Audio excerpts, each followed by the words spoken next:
Yeah, ladies and gentlemen, how you doing out there? Welcome, welcome. Petty Sports Show brought to you by Kingz Broadcasting Studio. You know it's Wednesday night. We on and popping. I'm Mike Bell, baby. Got FamousFeez over here to the right. You know what I'm saying? Yeah. We in studio. We a couple of courts low, but we gonna keep it in the road. You know it's been a big week in sports. Week 4 in the books with the NFL, the NBA finals are well underway, and baseball looking pretty good right here in the A-Town, all right? You know what I'm saying? So, hey, pull up a chair, get you a good smoke, call a friend, neighbor, co-worker, text a friend, neighbor, co-worker, let them know it's that time. Your boys, we at the table, we in the building, we drinking good, we smoking good. This what we do. We all over the place, man. Y'all get on YouTube, Facebook, Twitch, Periscope, Twitter. Go to Simple Radio. Type in the Post 880, and you can hear us on our internet radio station right there, man. So, yo, get at us in the chat room. We got this Petty Sports hotline that we want to be jumping tonight at 678-871-9602, 678-871-9602. That's how you can be a part of the show. We want to hear from you tonight, all right? You know what I'm saying? We're going to be all over the chat rooms as well. Join the pages, share the show, help it go viral. You know what I'm saying? We do this for you guys. Without no you, there's no us. So thank you for tuning in one more again. All right, ATL ho. How was your week, Feez? What's happening? Talk to him. Hey, man, great week. A whole lot of football, all kind of free time. I went, hit some trails, watched baby girl do her thing. You saw her on there grilling. Like, man, we was getting it in. So, yo, you done got these folks thinking we gonna really talk about baseball. Let's you try to get a rundown. I was like, yeah, no, y'all know we ain't about to do that for real, for real. they get their little bit of shine in. But, you know, we got us a full docket today. It's a whole lot of football to cover.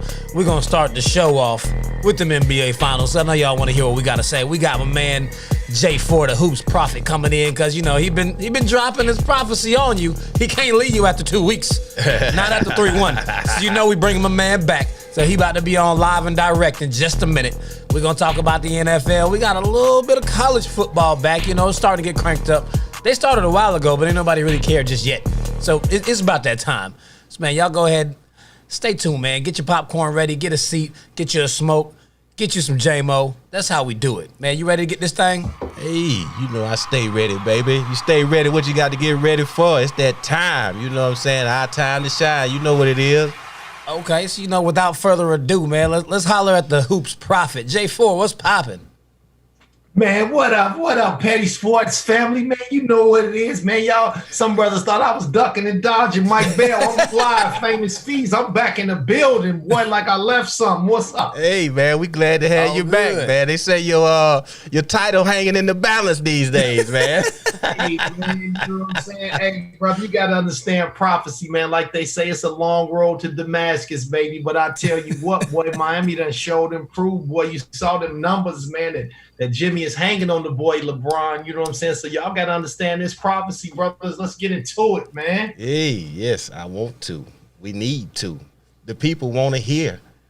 All right, so, man, since we was last on, yeah, it's now 3-1 Lakers. Yeah. No, game 3, Jimmy Butler came out. He balled out. He played hero ball like none other. He probably had one of the best finals performances we've seen in quite some time, if not up there with some of the best we've ever seen. Dropped 40, carried the team, and then we came back and we got Monday. I don't know what that was, really. I mean, it was... Yeah. I don't even know what to call it. Actually, I mean, my bad, it was Tuesday, not Monday. But game 4, Jimmy came out with that super passive aggressiveness. First quarter, he went 5 for 5. Why did this man end the game 8 for 17?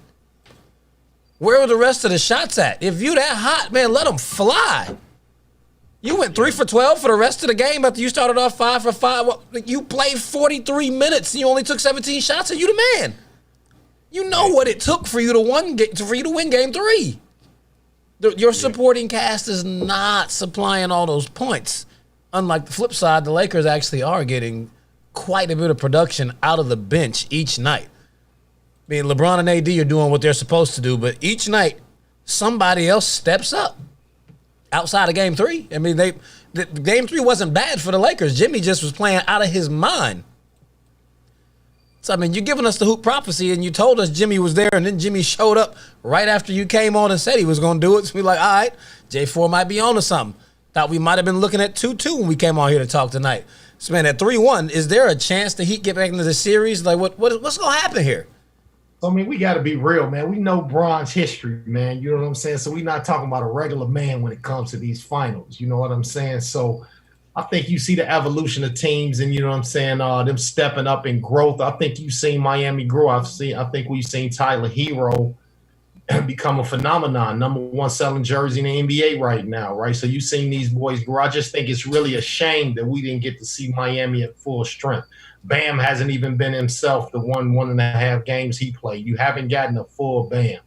You know, I believe Dragic, the Dragon, really could have been a real difference maker, man. You know what I'm saying? So when you see Jimmy, and I know Jimmy's game better than anybody, and I told him my cousin bets on a couple of those betting sites. So he asked me that game Jimmy snapped, what's Jimmy going to go for? I said him 40-piece. You know what I'm saying? He won on that. I said Jimmy's history of after he has a big scoring game, go look it up, Petty family, if you don't believe me. His next game is never that good as far as scoring goes, man. Even when he had, so I told my cousin the next game, I said he's not getting over 23. And I think he had 24 or 22. Like, yeah, 22. And so that's just his history, man. I think it's a hump that he has to get over. It's something Miami has to get over. But I think Coach Spo made a miscalculation by not playing the big boy. What's the big center's name who got some tick? Adebayo? No, not Bam. The big white boy that was at Portland that came off the bench for him. I can't think of his name right now. Yeah, I can't either. I know you're talking about. He played some good minutes for him, though, man. And he supplied a big body because rebounding has really been the issue that they haven't been able to shore up. They didn't get crazily out rebounded the last game, but what they did do, they didn't control the paint. They didn't put any pain on Anthony Davis. My homie told me the science on Anthony Davis, I think we talked about this is that Anthony Davis does not like going against players bigger than him. Right? He said he tends to, you know what I'm saying, man, shirk in that moment when this guy's bigger than him, right? So it was a couple things I feel like they could have done, man. But I got to give props to the Lakers, like Feez said, man. LA is ball, man, and that's the king, bro. So, you know, it is what it is. We may get this one, man. I think another inspired performance. I know Jimmy's going to leave it all, but Bron is going to leave it all on the table too, bro. This should be a good game tomorrow, though. No question. Yeah, let's hope so, man. I mean, the Lakers, overall, they look like a well-oiled machine. I know a lot of people coming into this series was doubting, and even the last series when they were facing Denver, doubting the supporting cast, the Rondos, the Kuzmas, the Caldwell Popes, you know, guys like that are really making a difference in this series and their whole playoff run, actually. Don't forget the insurance salesman, Caruso. Oh, yeah. He don't look like no basketball player. Right. I mean, yes, and he's played a monumental role as well. You know, they hitting on all cylinders. I'm proud of my guys. The King is in rare form. Like I said a couple of weeks back, man, every year people always say LeBron getting old. He's not going to be able to do what he used to do, and he shows no sign of slowing down. This guy, so far in the finals, he may have been one number off in one category from having a triple-double almost every game. Just showing up and showing out, man. It's like a real king telling the jesters to get off my court.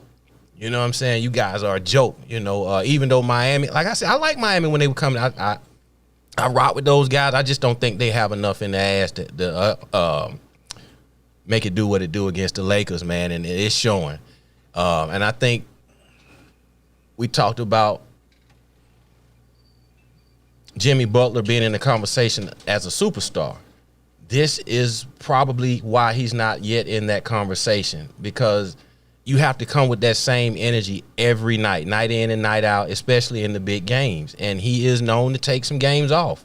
Like you said, Feez, he was deferring.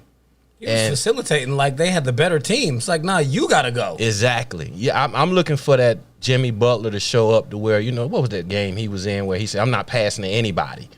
You know what I'm saying? Everything running through me. I'm taking all the shots. Yeah, I think that was against Milwaukee. It was a while ago. Yes, and I haven't seen that Jimmy in this series. And they need that Jimmy to be competitive and to maybe squeak out another win in this series to be so they won't get eliminated.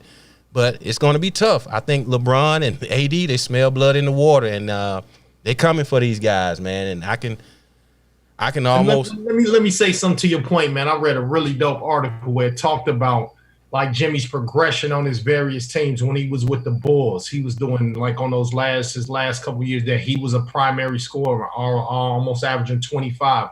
Where he would do what you talking about. You want to see him do, like really go get buckets. Then you saw him go in Minnesota.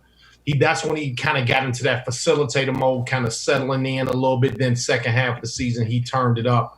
I think Philly, we saw the same thing, and then I think we saw the same thing, and then the playoff Jimmy is when you saw him go ahead and take off and get buckets, right? So one thing you do have to say is we got a hat tip LA. Look who they got guarding the man. They put Anthony Davis on him, right? So I don't think you want to see Jimmy Butler trying to necessarily force it on with Anthony Davis guarding him. I wouldn't mind them being more aggressive. I don't like that drive to the basket, that kick out stuff, although it keeps his guys in rhythm and keeps them involved, which is going to give Miami the best chance to win. But I do think he has to put his head down sometimes. And, man, his superpower, I've always said, is knowing how to draw fouls, get to the line, So when he's super aggressive, that's what he's doing. But the article just spoke about how he kind of not only grew his game, but this is the way he was always really meant to play, and this is what gives him his superpower. But when we stop and look at his numbers, so when you talk about not being a superstar, look at his numbers. He's probably averaging half a point less than LeBron, maybe the same assists, both 10 assists, and then close to 8 rebounds, right? So I think his superstar power is going to be a little bit different than we've seen before. I think we always want to see superstars that can take over and run off 12 straight. He's shown that he kind of can do it, but like my guys in my group say, sometimes that's struggle buckets. You might not want that from him unless he's really cooking, So that's my thoughts on it, man. But I'll say, man, all I can say is props to LA, man. For the first 2 games, Anthony Davis looked like the best player in the world, man. But I think Miami's done a pretty good job on him. Oh, he absolutely did, man. But just to y'all point about what Jimmy's doing, it's like they had a legitimate shot to win the last game. The way Jimmy started the game, they weren't really doing anything to stop him. He stopped himself. He just killed the aggressiveness. His 17 shots is not enough on that team for him. I wouldn't have been mad at him if he had just went out in a blaze of glory and missed. I need 25, 30 attempts out of you if you saw what it actually took for you to get a W. It's like he just kind of laid down. There's no reason why Tyler Hero is getting up more shots than Jimmy Butler. It's like, are we depending on the rookie now? Is that what you're doing? You think Tyler is going to take you home and he's going to score all the points? I mean, it's outlandish. Tyler Hero put up 18 shots to Jimmy 17, and then you had Kendrick Nunn put up 11 shots. Why do you have all these super ancillary pieces taking all these shots? It's like, man, you got AD on you? Fine. Go to the rack, get him in foul trouble, and sit him on the bench. They're not playing smart basketball. They're playing into what the Lakers are trying to do. They're like, okay, we're going to put AD on you. He's tall. You won't shoot. Now we're going to make everybody else shoot, and we know there's no way you'll beat us like that. I mean, they actually made the game easy, even though it wasn't like it was a lack of effort. It was just the game plan, the execution, and the aggressiveness was just bad from the second quarter on. I mean, they came out like they wanted to even the series up. It was like, oh, this is about to be real. And it just slowly just went all Lakers. I mean, you saw KCP was hooping. I mean, when he dropped 16 points in the last game, well, 15 points and 5 boards in the last game, but he's been consistently putting up numbers against them. He had 15 in the last game. He had 11 in game 2, dropped another 13 in game 1. We had Caruso step up in game 1. Kuzma came out in game 2. Rondo dropped 16 and 10 assists in game 2. It's constantly either KCP and Rondo, KCP and Kuzma, KCP and Caruso, but it's always another guy in addition to LeBron and AD. I mean, if you're getting that type of production out of the bench players, there's no way Miami's going to win these games. I mean, they were in game 3. They just went all out. I mean, they went. It was all Jimmy. Jimmy took over. The Lakers actually played a good game in game 3. Jimmy just wasn't having it. I mean, how many of those does he have left in him? I mean, he's going to have to do it tomorrow to even get another chance at this thing. And that's what I was saying about the Lakers. throughout this whole playoff series, their defense has been so greatly underrated, but they've turned it up at the right moments in the biggest games. I don't think Jimmy, he deferred. I agree with that, but he was being aggressive at the same time. But having AD on him, altering his shots, blocking his shots, that made a difference. And so what he did was like, yo, I can't keep going in here, and this dude, you know what I'm saying? He having a block party with everything I throw up. Let me get somebody else involved. Well, that's the difference between a superstar and an all-star. Exactly. He's an all-star. That's my point. And until he can overcome that, I think he'll always be one of the best players in the league as an all-star, but not quite at that superstar level. I think his supporting cast, they're not showing up like he would like them to, because if they were to show up, that would take a lot of the pressure off of him and open him up to do what he does. But he can't put that team on his shoulders night in and night out. He's capable of it. He's done it, but superstars do it every night.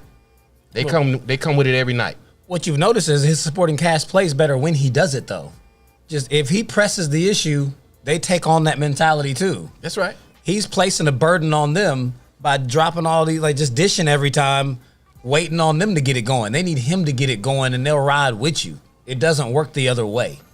Yeah. So one thing I think we got to take into consideration, fellas, also is that Jimmy is doing it on both ends. He's guarding LeBron 80% of the time, right? And he's also having to be on that game that he went off. He accounted for 76% of their points, right? So see, I think not having Dragon, that's when it shows where it's kind of hard to judge him and to say, could he do it? If he didn't have to be the primary ball handler, facilitating, leading the team, he led the team in assists and rebounds, I think, every game.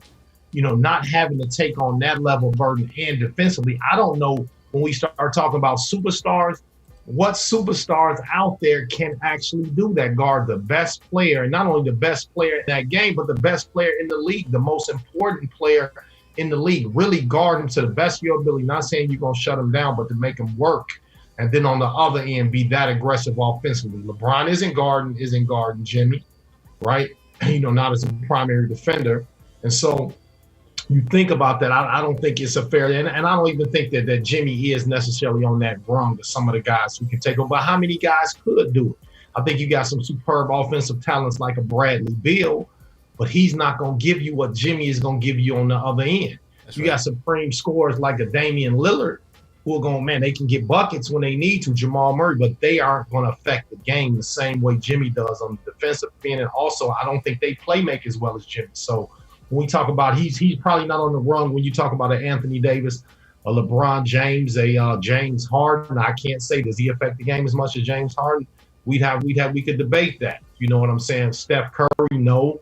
But after that, who else really impacts a game the way we've seen this man impact the game on the big stage now? I think he's made a name for himself, fellas. Well, even that being said, I hear what you're saying. It's just the mere fact that, like, I have to be fair in this assessment because I do it to everyone. I do it to Bron all the time when you start talking about, well, who he played against when he got there. If you were good enough to take your team to the finals, I'm not giving you that excuse. So like, well, the other team was just too good. You beat everybody else. Show up. It's the finals. You did enough winning and played well enough to get all the way there. I can't give you the excuse of like, well, it was bronze. Like, well, you made it. You got to show up. You showed in game 3 that you could do it, but you're not consistent with it. That's what I was just getting ready to say. He showed up in game 3 with the 2 pieces missing, Dragic and Adebayo. And he did what he did, and they came out with a win. But yesterday, you had Adebayo. Not yesterday, but Tuesday. You had Adebayo back in the game, and you felt like, okay, this may be a problem where if Jimmy turns up, they could actually win this thing. But Jimmy, he chose a different path for his game that night, and I think defense was a big part of it. I don't think it was his mindset. I think the Lakers defense showed him that, yo, you're not doing this tonight. We got the number 1 defender in the NBA with Anthony Davis, his first team all defensive guy. He's not a slouch. So, you know, you may not like that matchup for Davis, but he's a big time defender in this league. So I think Jimmy has to step up and be more of a leader and put more of the burden on his shoulders for his team to come out on top. Hey, fellas, let me ask y'all this before y'all move on. Avery Bradley, does he get a ring, man? What's y'all thoughts, man? Y'all been in this bubble, grinding hard, dealing with this. Man, he been at home. He chose not to come to the bubble. What's your thoughts about him as a teammate? Him at that ring ceremony? Talk to me, fellas, if LA does knock this thing down. I mean, you can't not give him a ring, but I've seen players play far less games in multiple different professional leagues and still get rings. He's going to get his ring. I mean, he opted out. That was his own decision. You can't be mad at the man for not wanting to go into this bubble and leave his family due to concerns on COVID. It's like, hey, if that's how you feel, that's how you feel. He already took the hit in his pockets. You can't take his ring away from him, too. And you remember Josh Gordon played, like 6, maybe 8 games with New England, dipped and went to Seattle. He still got a ring for 2018 because he played the beginning of the season. They sent him a ring. Like, man, get that man. He got to get his ring. I don't even feel any kind of way about it. Yeah. I think it's only fair. Yeah. Like this happens more times than you actually even recognize. It's just normally not players that are big enough for you to even think about when you start talking about who played for the team earlier in the season, who played long enough to qualify to get that ring if the team wins this year. Hey, well, I'll put a little special attachment to his where you can hit a button and some hand sanitizer can come out, man, since he's so careful and dainty and concerned, man. That brother, he be feeling my ire a little bit. I ain't even gonna lie. As a teammate, as brothers, if we make a decision together, we going in the grind. This is a decision together, man. As men, we all putting ourselves on the line. There's no big eyes, no little U's, man. So I don't know, man. I mean, yeah, he definitely would get a ring just because of the amount of work that he did during the season. But I'd be looking at my teammates some kind of way, bro. I can't even front. Oh, I mean, he don't need to be there now. Like, based off of why he didn't go, he can Zoom in or get on Teams or something. He'd do like a little FaceTime. They can mail him the ring. He don't need to be at the ceremony, but he gets a ring, though. Yeah, I think he put family first, which is I don't think is ever anything wrong with that. I think he had something to do with his little kid. His kid has a condition that he was worried about, but hindsight 2020, he may kind of regret that decision because the bubble has been totally safe. And who knew? Yeah. Who knew it would turn out this way? So, I don't think it should be held against him. No, not at all. I mean, but before we actually move away from that topic, it's about to be 8:24, just as I said it, here it go right here. So we're going to hit this tribute. I do have a little bit more to touch on there. So go ahead, count us down so we can get it back in. 3, 2, 1. Kobe! Rest in peace, my brethren. That's a tribute to the Black Mamba like we always do every week here on Petty Sports at 8:24 to recognize one of the greats of the NBA. Oh, yeah. I mean, it's probably going to be a massive Kobe tribute either tomorrow or Sunday, which I feel like it's going to be Sunday. Me saying that, I'm telling you I'm taking Miami to win tomorrow just because I've been looking. The uniforms fire. They say he was going to help design them uniforms that snake skin. Mm-hmm. Oh, okay. That Black Mamba skin. They got the snake skin in that black. That's a little black uniform. Yeah. Oh, dope. Yeah, the unis got the snake skin on it. Well, they wore that jersey. They wore it a couple of nights ago. Right. Yeah. Yeah, but I'm just looking at the NFL schedule. Like, why is it the past 2 Sundays the NFL has scheduled the most trash Sunday night football matchups they could think of? Is it possibly because the 7:30 NBA game of the finals is coming on? So they're like, we're not going to cancel our game, but we'll do you a solid since normally you're just starting your regular season and preseason during this time of the year and we don't care about your games. But we'll give you enough. Be like, we're going to have our games, and the people that want to watch it will watch it, but we ain't going to give them a great matchup to where we steal all your ratings. So we'll give you a little COVID exception and put bad Sunday night football on for 2 consecutive weeks so you can have that prime time. They would rather the Lakers celebrate on Sunday in prime time than tomorrow night. Think so. Yeah. They don't want to just go into the weekend and then nobody's on air. Nobody's really getting the type of coverage they want to about it. It'll be fresh. They win it Sunday night. You get up Monday morning. Every show's coming on in the morning, talking about the finals, talking about who got MVP, which that's what we're also about to discuss. But I think it's just a better narrative for them. I'm not saying that the league is rigged I'm just saying. Interesting. Quite interesting. Okay, Prophet. It's highly coincidental I'm gonna ask that we the get Prophet. these raggedy games. Who is on Sunday? The Vikings at the Seahawks. You put Minnesota on prime time. You know Kirk Cousins ain't never showed up if the game ain't at 1 o'clock. And the Saints have been playing like trash. It's like, come on. I'll ask you, Prophet, before you get out of here, man. I'm assuming your prediction is Miami will win tomorrow night. Man, I'm going with Miami, baby. We're going to take this thing 3-2, man. You know what I'm saying? All right. What? This thing might end up going 7, man. The Dragon might come back and breathe on them after that, man. I think what's going to happen tomorrow is LA's going to get down a little bit. They're not going to want to press. Miami going to play out their bodies. They're going to say, let's fall back. And then I agree with FamousFeez, man. Sunday will probably be the day they try to put the pedal to the metal. Okay. But what a Dragon comes out that tunnel, man, like what's my man from the New York Knicks back in the day, man, the Dragon comes out one leg limping, breathes a little bit of fire, man. We might have ourselves a series. Then y'all will know why they call me J4 the Hoops Prophet, baby. I'm still running hoops, man. Do that. My God, that's what's good, man.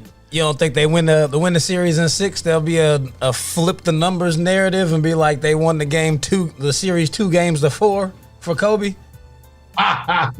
That'll be ill, bro. It's a lot of prophecy, man. I like you getting into it with prophecy, man. Yeah. I love it. So peep this last point on these finals. We're beating the Nuggets and the Heat instead of facing off against the Clippers, against Kawhi and crew, and then facing off against Giannis or even the Celtics, who have more star power than Miami. Well, the road to the championship, as well as the possibility of Anthony Davis getting Finals MVP, will that be yet another slight on LeBron even after winning a 4th title? Well, go ahead, J4. Man, you know what? That's interesting stuff. I think for the general public, that could be a narrative, but those that really understand basketball, not at all. Because what I think you've seen with Miami and what I think you're going to see going forward is in the game in general is that, man, team basketball still wins games, man. You know what I'm saying? Not always necessarily star power names. I think the NBA has set us up like that to sell tickets and to get people in seats. But 2 things. So teams win, but then also the mid-range game. Jimmy scored that 40-plus without shooting the three-pointer. The Kawhi Leonard has killed from mid-range. So I think this has done basketball for people who really know and watch and understand. It's kind of made us happy to say, man, it's another way the game can be played instead of all those threes. But for people that don't know, you know, when you look at the Clippers, I think they probably would have ran through the Clippers, to be real with you, man. I think they would have ran through the Clippers. It would have been kind of ugly. You know, I think Boston just wasn't ready. Nothing happened with Boston. They just were not ready. That's why Miami could beat them. You got those younger stars. They were a little less experienced than people really thought. Tatum wasn't ready to step up. But that'll be the narrative, man. People like to sneak this LeBron anyway, man. But I'm not buying it. LeBron's the truth in the booth. I agree, man. LeBron will always catch flack. I'm hearing guys say already, if he wins the championship, they're putting an asterisk by it because of the bubble. For what? The bubble and so forth. You know, it wasn't a whole season, and the way the season worked out. LeBron always catches flack about being in the conversation as one of the greats in the game anyway. To your question, I think he will catch flack because that's just the nature of the beast for LeBron and how it's been throughout his career. No matter what he does, people always say something. I was debating some guys the other day, man, about LeBron having that dog. They say LeBron don't have the dog in him. I said, I disagree. I think in the early part of his years before he went to Miami, I solely, wholeheartedly agreed with that. He didn't have that killer and he didn't have that dog instinct. But once he went to Miami, found out how to win and get the recipe, ever since then, he has that dog. But people fought him for not consistently taking the most shots in the most crucial parts of the game, and he defers. He's known for deferring. He don't have a problem passing. But I think he's just a different type of player, and it works for him and his teammates. He's been successful throughout his career doing that. Now, early on, when he didn't win those rings, maybe, yeah, like I said, I would fault him for that. Yo, man, you got to be the dog that you are and take over. But he's proven throughout his career that's not the type of player he is. But after he left Miami, he knows how to do it. He knows how to turn it. I don't think, and the question I asked those guys, I said, if he doesn't have dog in him, who in the league, in the NBA can stop LeBron? And you can hear a rat pee on cotton. Nobody had an answer. Like, this dude can do whatever he wants to anytime he gets ready, and nobody can do anything about it. And that's a dog. That's what the whole knock on the dog thing is, though, because he doesn't do it whenever he could do it. He always does it at the end of games when they're winning. If they're up and the game ain't that close and that shot doesn't really mean that much, he's taking all of them. He's shooting from a half court, going to the rack, pounding his chest. Let the game be within one possession. Now we're making the right play. We're not saying that it's a bad play, but come with that same energy. Have you noticed how he does that? Yeah, but to me, that's not a knock on LeBron. I think that's just he's always been that type of player. Just because he doesn't ball hog and take control of the game, he doesn't have a problem being that decoy and deferring to somebody else. Now, I believe if he was probably on a team, we just got all over Jimmy about the same thing. But LeBron, like I said, this is who he's been. And it works for him. That's why he got rings behind him. And that's cool. I mean, that'll always be debated throughout the ages. You know, that's how it goes. But I don't think it should have a knock on his legacy once he leaves the game, you know, because it worked for him. He'll go down as one of the greats. Maybe not the GOAT, but definitely one of the greats of the game. And he represented well. And I don't think there's anything wrong with deferring to other players if you on a team that you have confidence in your other teammates that can do the job. Like when he deferred to Kyrie, well, I don't know if he deferred to Kyrie. Kyrie kind of took the game in his hands to get them to that championship that year they won in Cleveland. So having pieces around you that you have confidence in to defer to and they get it done, that's fine. He's a different type of leader. That's all I can say to it. Yeah, I mean, he is a different type of leader, but I think this definitely just with the other narratives that we already have on LeBron, where we talk about him not taking the shots and other players, quote unquote, saving him and getting championships and all the ones that he lost, that we don't have to go back and rehash all of those. This one's gonna go. It's gonna hang in line with him. It won't be for the same reason, but now they'll be like, well, you ain't play nobody. Nobody believed in Houston. Nobody saw the Nuggets, and like they didn't see the Nuggets getting there. And now the Heat. It's not his fault. Exactly. He didn't make the Clippers lose. Exactly. He didn't give them COVID. He didn't make the Heat beat the Bucks. So exactly. That ain't his fault at all. But the fact still remains that there will be a strong narrative that says that he didn't play anybody. I mean, to say that the bubble deserves an asterisk is just stupid. The bubble basketball looks like it's been way more, like it's been a much more true representation of how good each individual team is, how well they make adjustments. It's exposing the coaching. It's like it's been just like pure pickup game basketball because ain't nobody in the gym. They know the cameras are in there, but the people aren't there, so it makes it different. That's why we're seeing players that we normally don't see step up, having monster games all throughout the bubble. So, I mean, I think the bubble championship was probably more difficult than any of the rest of them, which would be evident in the fact that every other team that we thought was supposed to be there lost.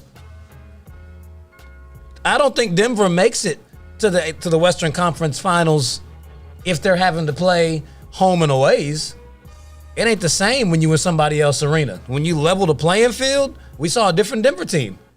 If they come back out next season and they're playing regular, no more bubble, I don't think Denver shows you any of what we saw. They'll still be a good basketball team. They're not going to make another deep playoff run like that.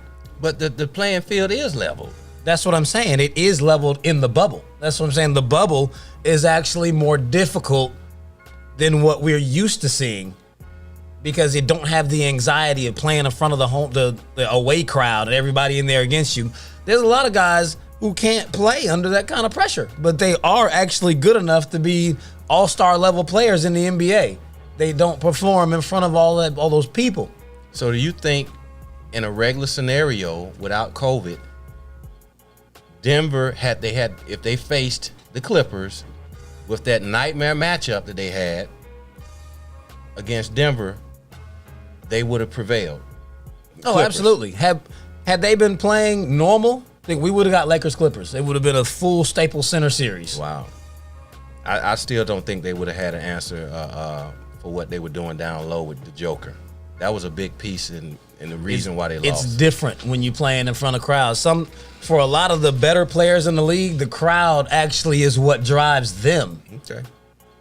So now you've got some superstars level coming down because the adrenaline isn't there that they're used to, while you've got other players who shrink in front of that pressure, who don't have the pressure anymore. And when you get some coming up, some coming down, it's like, oh, now Jamal Murray is just as good as every other player in the league. He had never done that. He made a whole name for himself. I agree 100%, man, because I think it's not only the boost that fans give you, but you got to think about referees. I think referees call the game different when you got 300 fans that you can hear right next to you. And I'm talking about just the floor seats. It's like, man, what are you calling? You're up on, look at that, he fouled him. And then I also think players are used to kind of giving those games up. Your mentality is we just need to steal one. And when you cannot steal those games, you lose those first two because of a home court advantage and that sort of thing, man. It's a whole different rhythm. So again, I think that's a feather in these guys' caps who did adjust to this bubble mindset, and to LeBron in particular, to say you can go from when you know somebody's going to give you a couple of games at home and try to steal one when they can, defend home court and battle it out. The fact you can make these adjustments, to me, it's kind of like an AAU tournament where it's like I'm sitting in the cafeteria. We talked about it before, and I'm looking at the guy that I played. It's me and you. I'm not going to sit across from you tomorrow knowing you beat me. So it's a different mentality. And I say that's like a Thunderdome, man. So, you know, I think the guys that adjusted, I think, and the teams are mentally tough. That's the real reason why Miami was able to do what they did.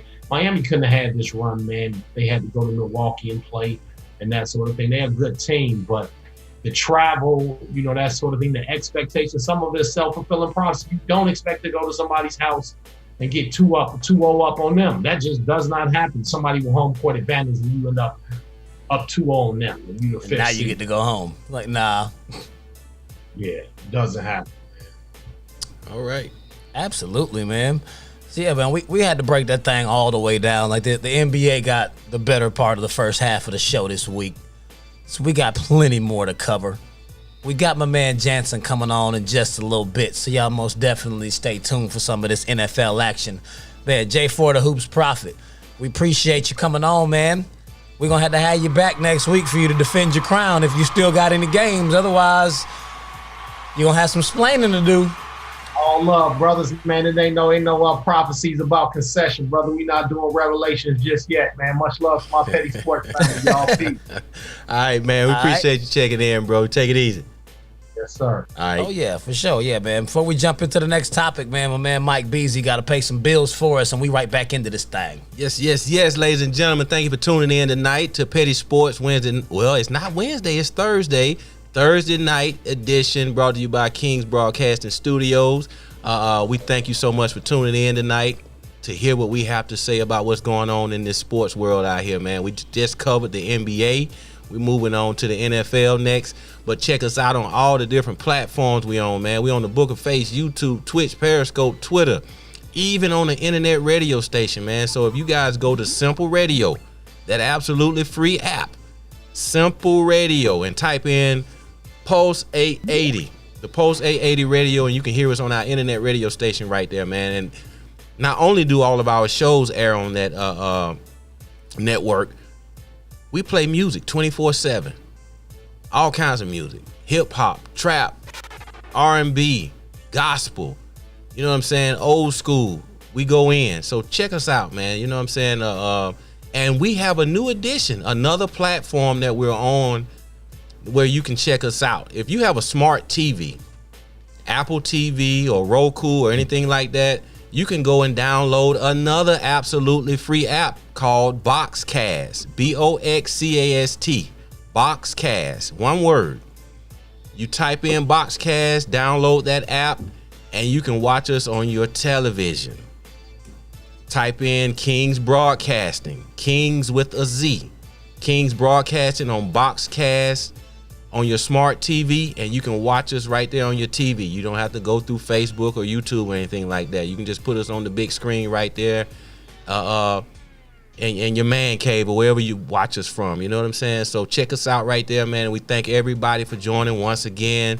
Share the show, call a friend, neighbor, coworker, text a friend, neighbor, coworker. We just getting started. You just heard from the Hoops Prophet, J4 checking in, and ATL back to the regularly scheduled program.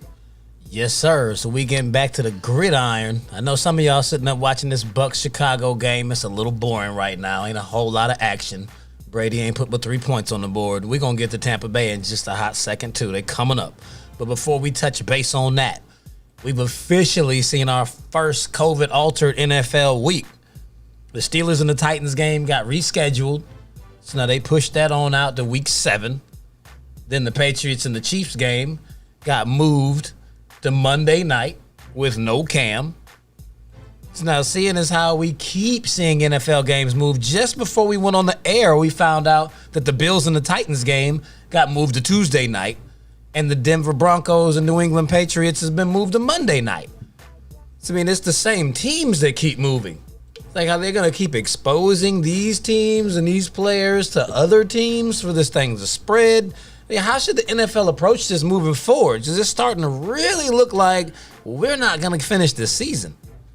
Well, I'm not a doctor or an expert by far, so I wouldn't dare try to tell these guys how to regulate what they're doing as far as postponing these games and pushing them back and so forth. I think what they're trying to do ultimately is keep people safe. And that's what matters. And I know we made some predictions even before the season started. I know initially we didn't even think the season would start, because we were predicting that this second wave with the COVID would come in and kind of push everything and tamp it down. And now we're seeing, because the NFL is not in a bubble, players are becoming infected with the virus. So here we are. Don't know if we'll finish. We said that too. Even if they start the season, we felt like maybe they wouldn't be able to finish, because it's a long season. They have to push through fall during this second wave that's supposed to take place. And it wouldn't look so good. Right now, we're seeing the beginnings of it. So hopefully they get a hold of it, and the players and coaches and everybody involved will make better decisions about keeping themselves safe and keeping those circles small that they travel in and so forth to finish the season without incident. Man, well, I mean, what it's looking like, there's so many players on an NFL roster. It's virtually impossible for them to bubble it up. Because, it's not like the NBA sent something like 300, 350 people down there. That's 6 teams. You got 32 NFL teams, and that's only taking into account the players. When I say that's 6 teams, that don't count nobody on the coaching staff, any of the medical staff, or everyone else who has to come along with a football team. So, there's no one location where they could bubble up the NFL. But I think they must attempt to make some type of measure to do like a pseudo bubble, per se, if they were to isolate each team within their own city. The players would have to just come to an agreement whether or not they could do this. But if they agreed to it, I think if they had the players all come together and be like, look, we're all going to have to stay isolated as a team and a unit in our city, and the other 31 teams are going to do the same thing. So when we go play them, we're all good. Otherwise, this season is not going to happen. At the rate we're moving, they can't keep moving the games. The Tennessee-Pittsburgh game was convenient schedule-wise. They changed Pittsburgh's bye week, moved the Tennessee game up, so it wasn't bad. They were able to work that out. But most of the scheduling is not that simplistic. And the way they got the home and aways and the byes already scheduled, that's like they got a perfect scenario once. None of the rest of them are going to be that smooth. This is why they didn't really do all of that to move the Patriots game. They're like, well, it's just Cam, so he can't play. Y'all going to play. I think we may end up seeing a lot more of that, or possibly games just getting postponed and maybe even canceled. I mean, you have to look at how you're even going to evaluate the 2020 season if we get to the end of the year and we're looking at where teams are ranked and how they place as far as their records, but you then have to take into consideration like, well, New England played this game without Cam.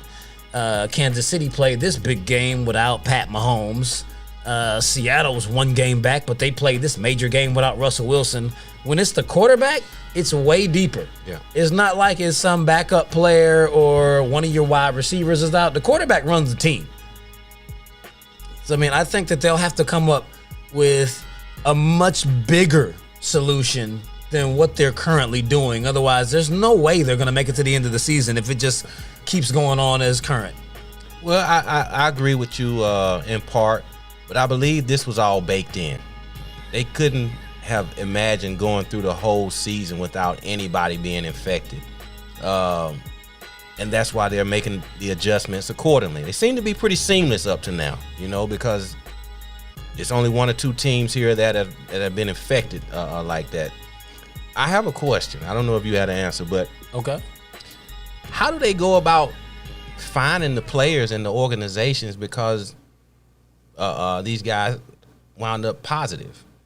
I mean, what if you're at home and somebody come in your home that you weren't aware of, or throughout your travels in the day, if you didn't go anywhere that was supposedly restricted, how do they go about finding you? You know what I'm saying? I don't think these guys are probably putting themselves in harm's way intentionally, but they get fined, Yeah, okay. Like, I thought you were saying, how are they actually finding out who has it? But you said they're actually finding them. How much are they getting fined for that? I don't know. I think they're finding. I know they're finding the teams. I don't know so much about the player, but the teams are having fines levied against them. You know what I'm saying? I don't know how that works. That's crazy. I mean, that doesn't make any sense, but I'll definitely have to look into that. I know they were fining the coaches for not wearing masks, and then they would ultimately fine the team for it. But as far as $250,000, as far as hitting the players, it's like they're not in a bubble. I can see if you had a restriction on them the way the NBA did the players, then it's like, hey, this is what we told you to do, and you're not doing it, so we're going to fine you. So at least it's justified that we gave you a structure. You're just asking them to use their best judgment. They're like, man, I thought I did. And if anybody out there knows, please call in at 678-871-9602. That number is 678-871-9602, and help enlighten us on how they're going about finding these teams and or players for coming up positive with the COVID-19. And Miami, today, the governor gave them the green light to have a full load of fans in the stadium. What, like 100% capacity? 100%, but Miami only chose to have like 13,000, I believe. They, even though they have the green light, they say like, oh, okay, we're not going that far with it. We're still going to allow like 13 in. Okay. Yeah. I'm like, man, they were scaring me for a minute. Like, Yeah. yo, that's ridiculous. Crazy governor, Yeah. Florida, DeSantis. And my man Michael Harris just chimed in. He said it'll cost approximately $25 million per team to create a local bubble. That's a lot of money. I mean, they say Dallas owns a local Marriott, and they could do it like right away. I mean, $25 million is a massive number to us sitting here. We're talking about billionaire franchise owners. $25 million to ensure that your money keeps coming in because you have your players in a spot where you know they won't be exposed. I mean, I think that's a very worthy and justified cost for them to be able to comfortably finish the season without losing all your key players or possibly not being able to play the games at all. Do you think the NFL owners are cheapskates? No. I Like, mean, that $25 million is nothing compared to what their bottom line is if they don't play the rest of the season. Well, that's what I'm saying. If they only have to pay 25, I'm saying only, if they, to billionaires, only having to pay 25 million to put their team in a bubble, it seems like they're being cheap if they don't opt to do that, or haven't opted to do it up to now. That's crazy. That makes no sense to me.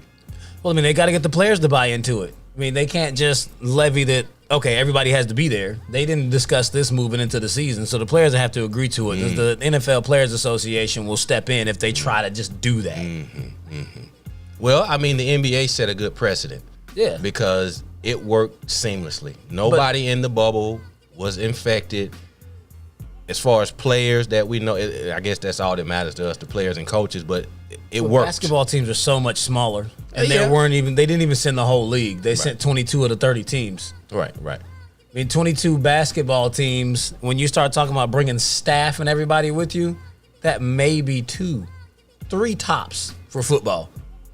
There's no bubble situation they could create in one spot for all the NFL teams. It would have to be a local thing where they can keep them isolated. Right. Yeah, exactly. And it would be over a much longer period of time than what the NBA bubble was. Right. I mean, it's the beginning of October.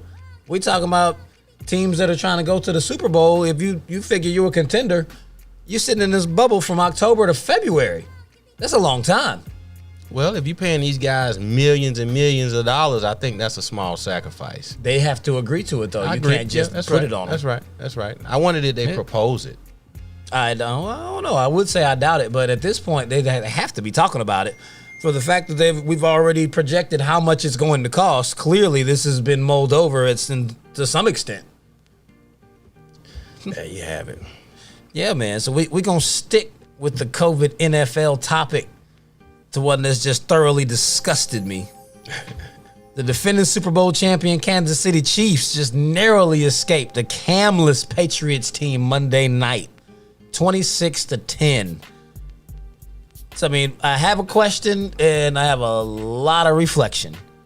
My question here off top is, did the Patriots give a blueprint on how to slow down the high-powered Chiefs offense? Well, I believe every year with the best teams,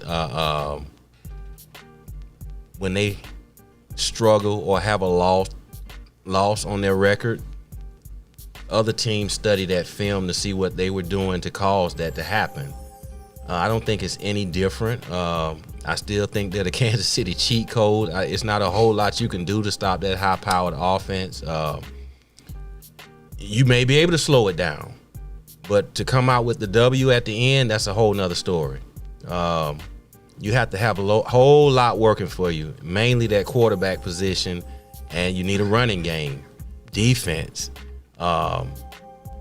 It's a whole lot that goes into it. You know, you might have the recipe, but you may not have the personnel to make it work wholeheartedly to be effective to come out with that same W. So I don't think they were exposed. Kansas City, they've lost games before in the past. They've struggled in the past and had close games. So I don't think it's any different than any other game that they've played up to now. Okay. Well, yeah, I mean, you definitely hit on a major part of what that actually is.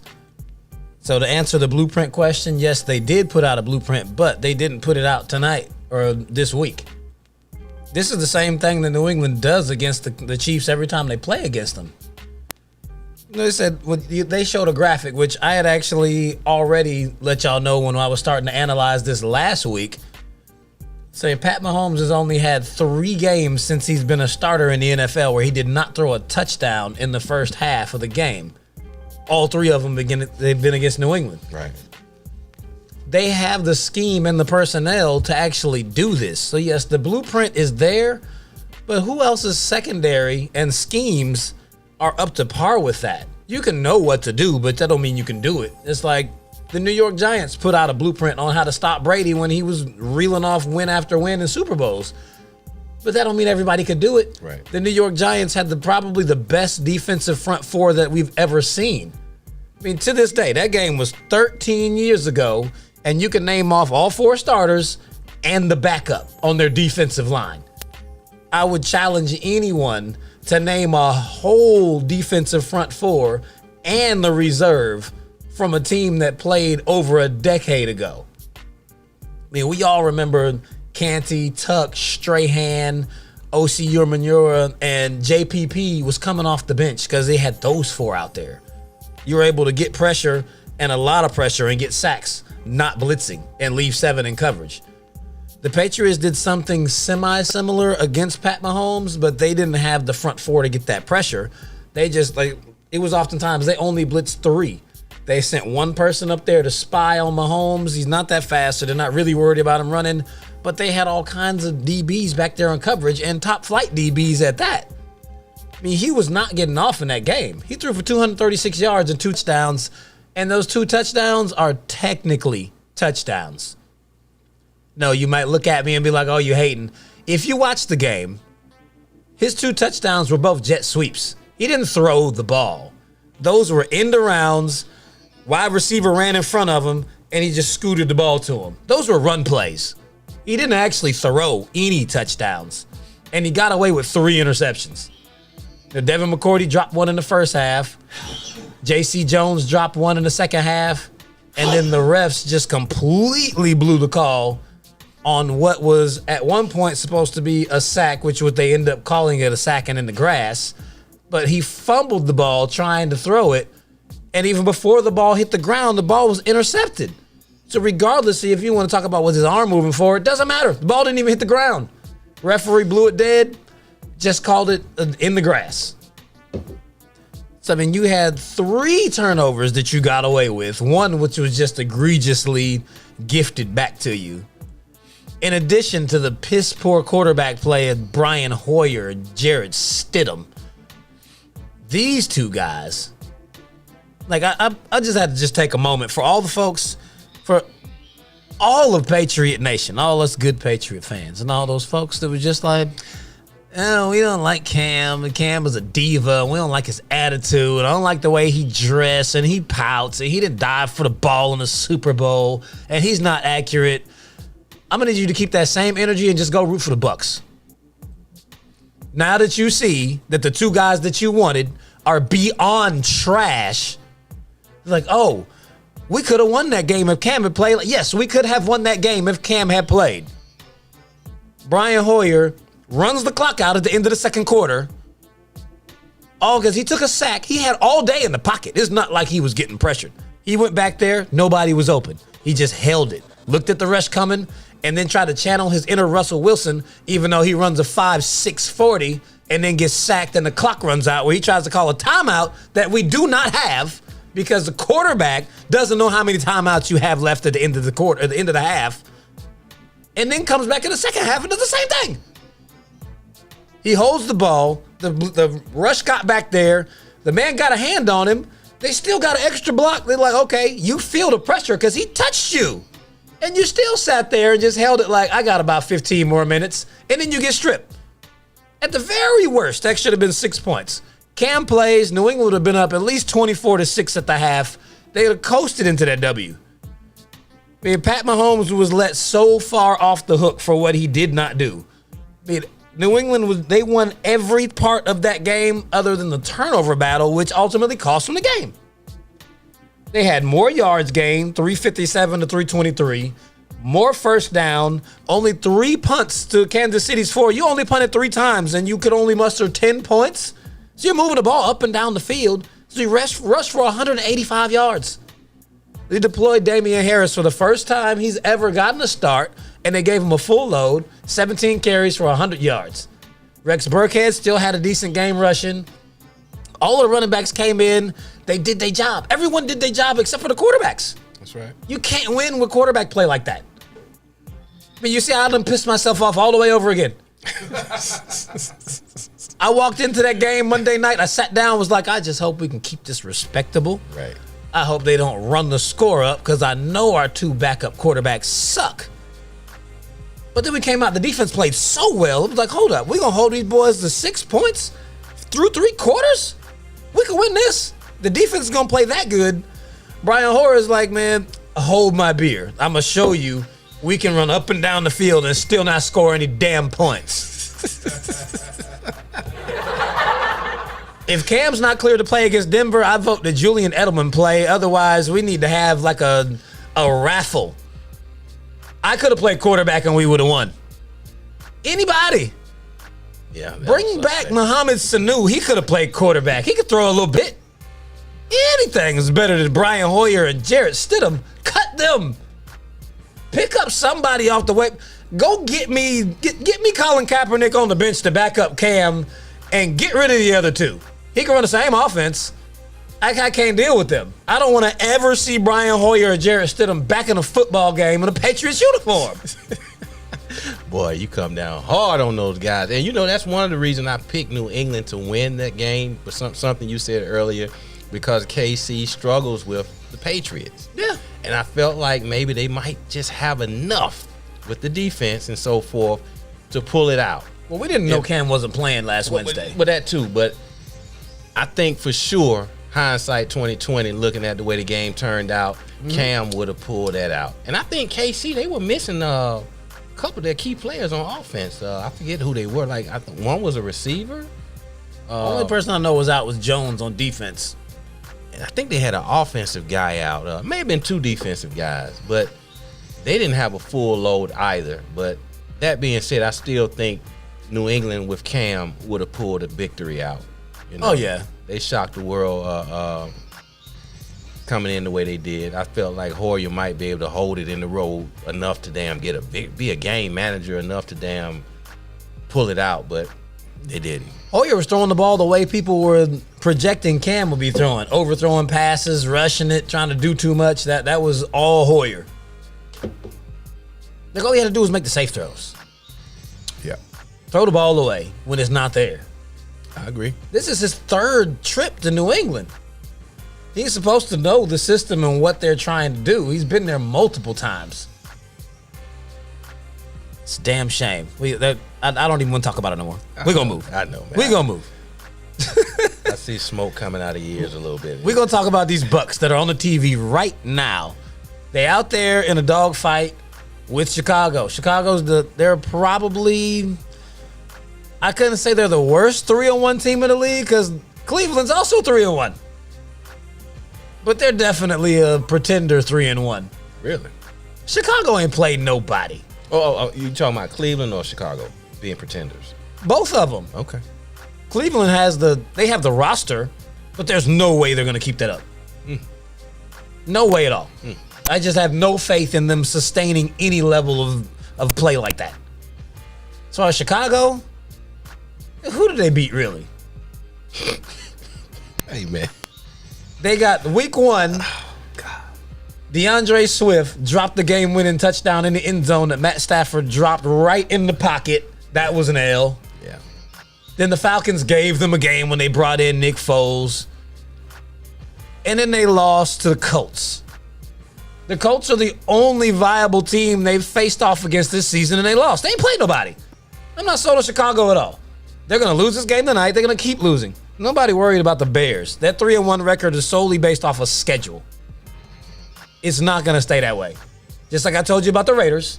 They started off 2-0. Everybody thought like, oh my God, the Raiders are a contender because they beat the Saints. I told you the Raiders are going to be 2-4 after 6 weeks. Well, I said I don't think there'll be a 500 team by the end of the season. No. So me and you in the same boat with that one. They got a Christmas gift because they opened the new stadium. Yeah. And you see Buffalo went into the new stadium the next week and handled them.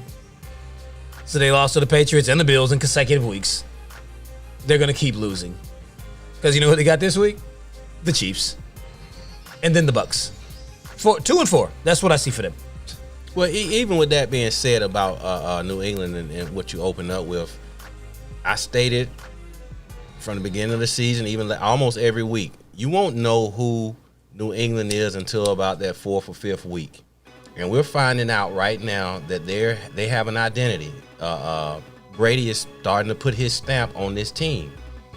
He threw those 5 touchdowns. You mean Tampa. You said no. Sorry, my bad. Tampa.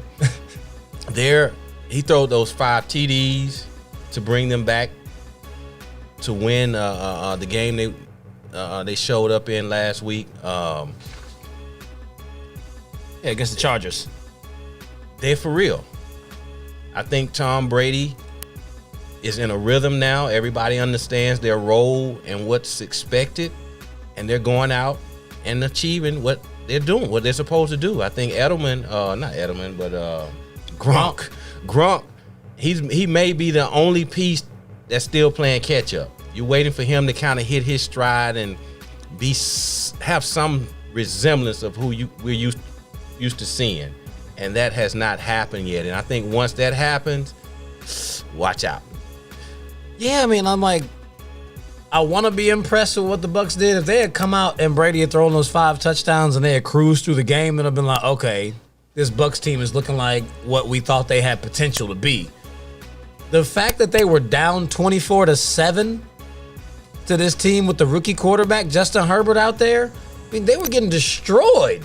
I mean, Brady came back and channeled his New England days, and he came back roaring and threw 5 touchdowns. I mean, they won 38-31 against a team that they had no business being that close to. It was like, I got to proceed with caution with putting Tampa Bay up too high.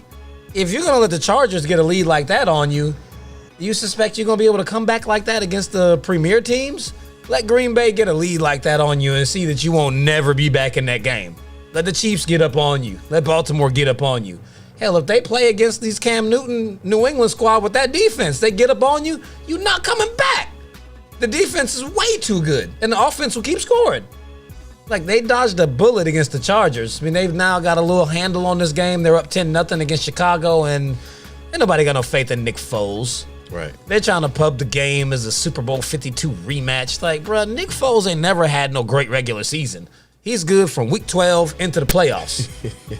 He can go ahead and pick up the pieces, and then somehow he catches that Fitz magic. Him and Fitz must be cool.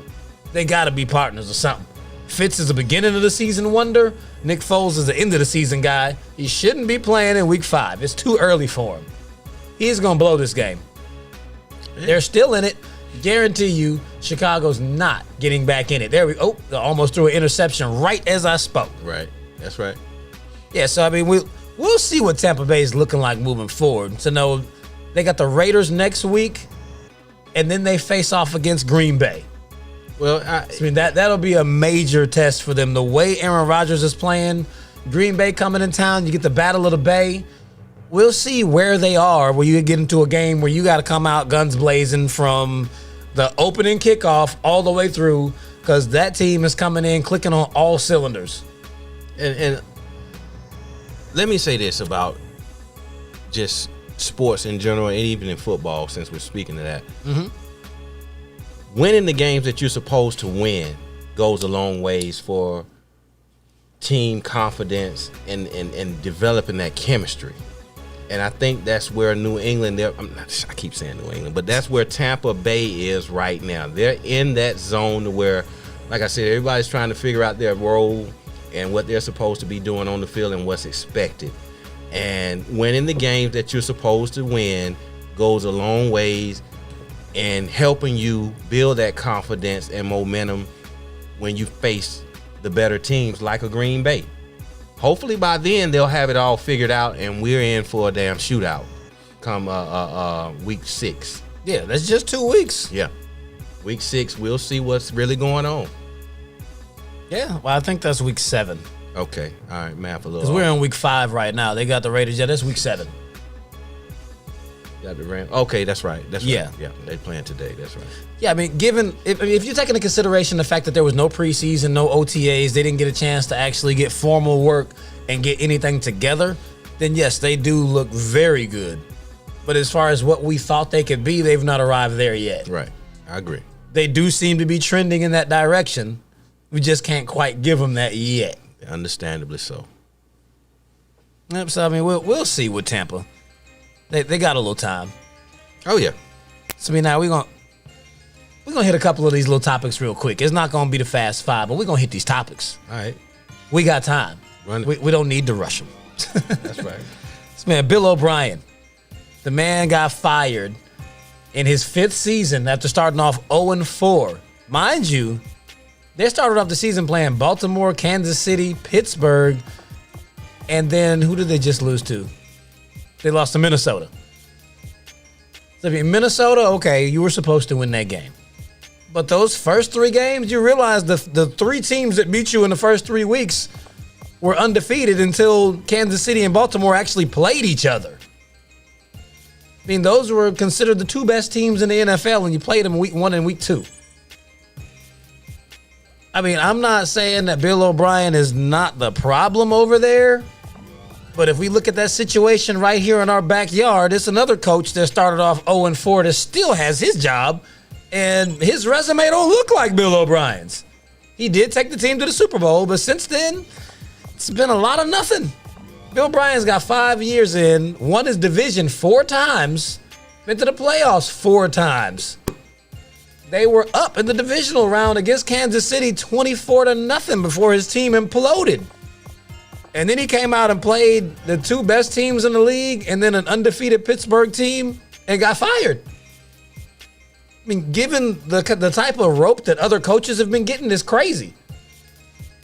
Well, I agree to a certain extent. He will get another job as a head coach, in my opinion, but he will not be a GM at the same time. No.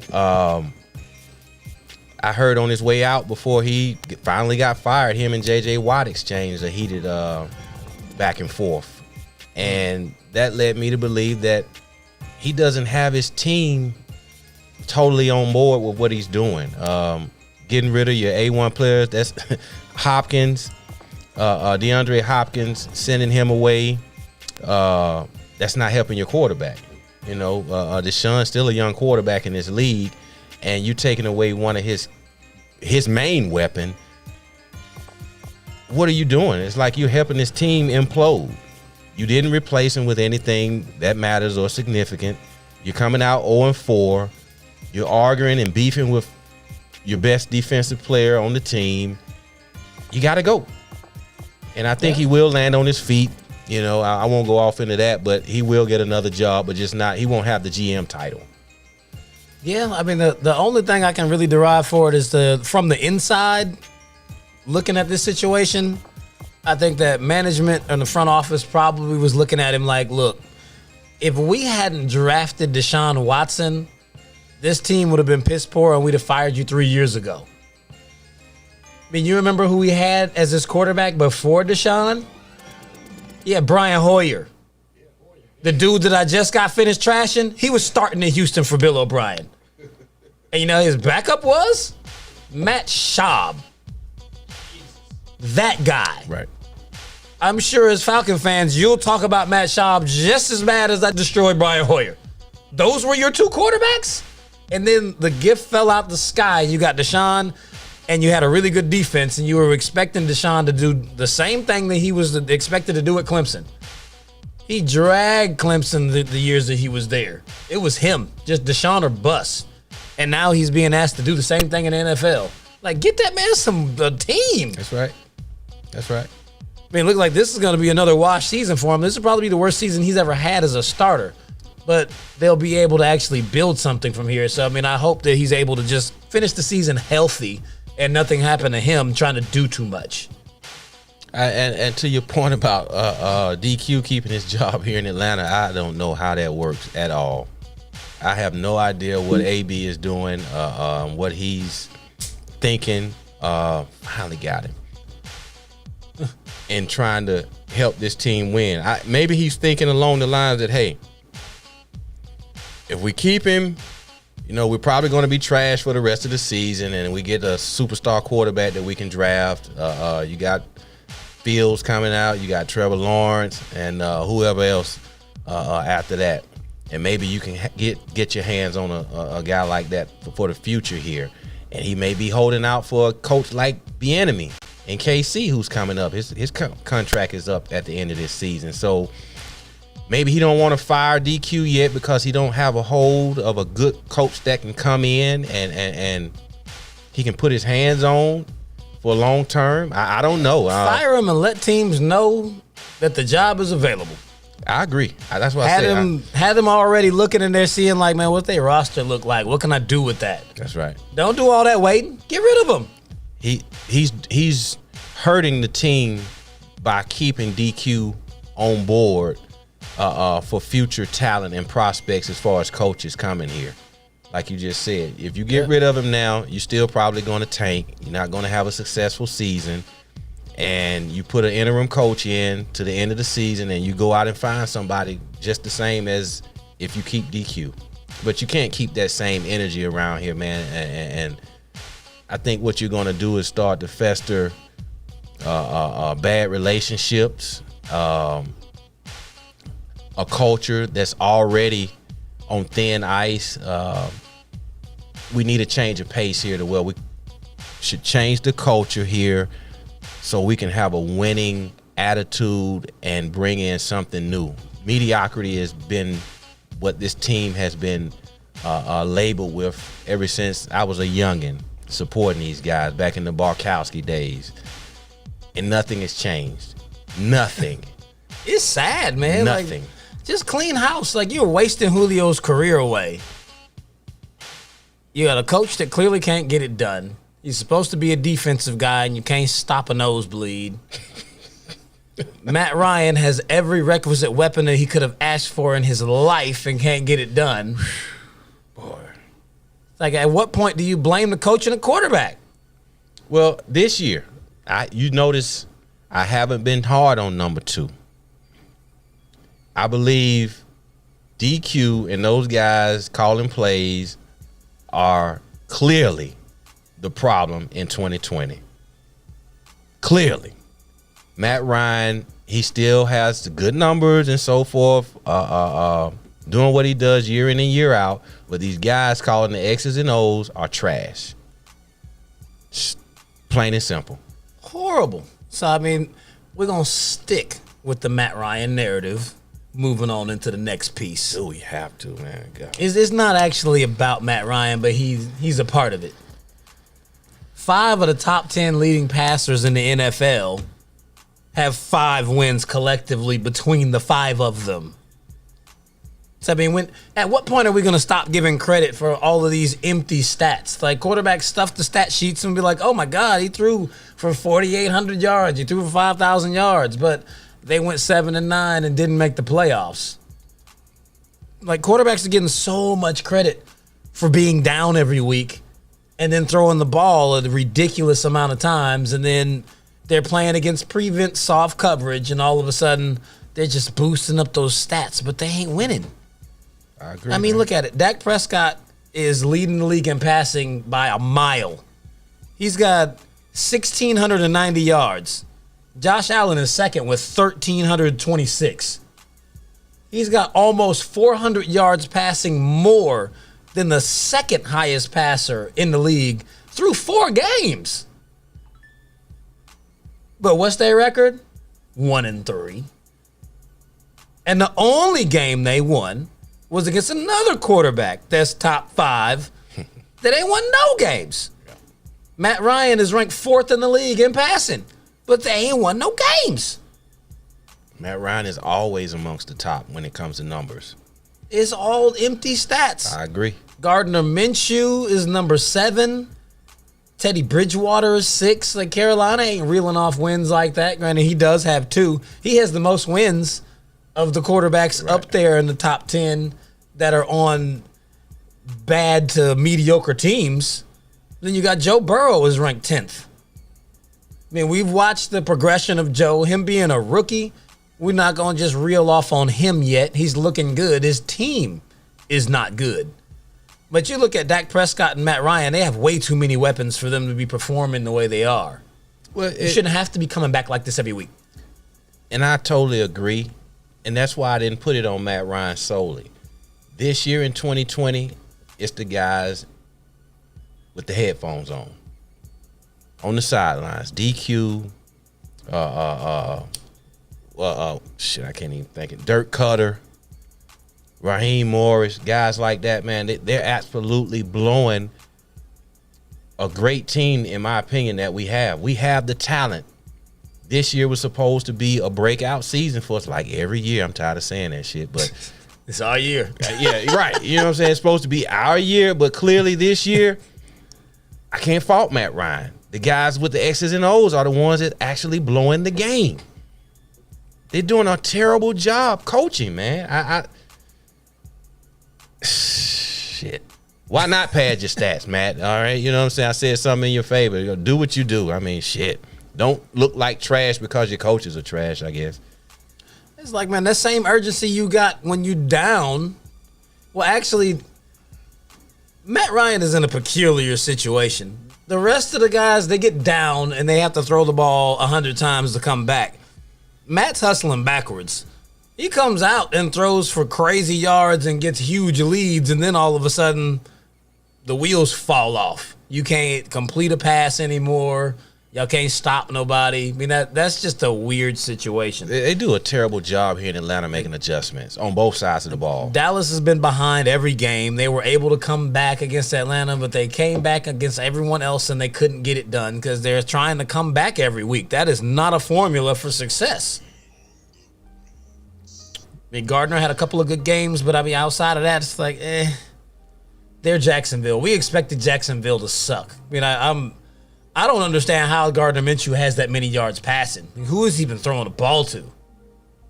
Are they letting Jacksonville fans run out in the stadium like you run a fly route? You got some hands? Just run. I'll chuck it. I mean, they got fans in their stadium. You go to Jacksonville, there will be people there.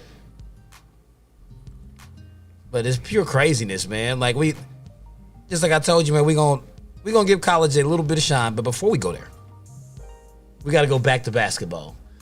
It already passed, but it's been a topic, and we have to speak on it. We can't just move on without speaking on it.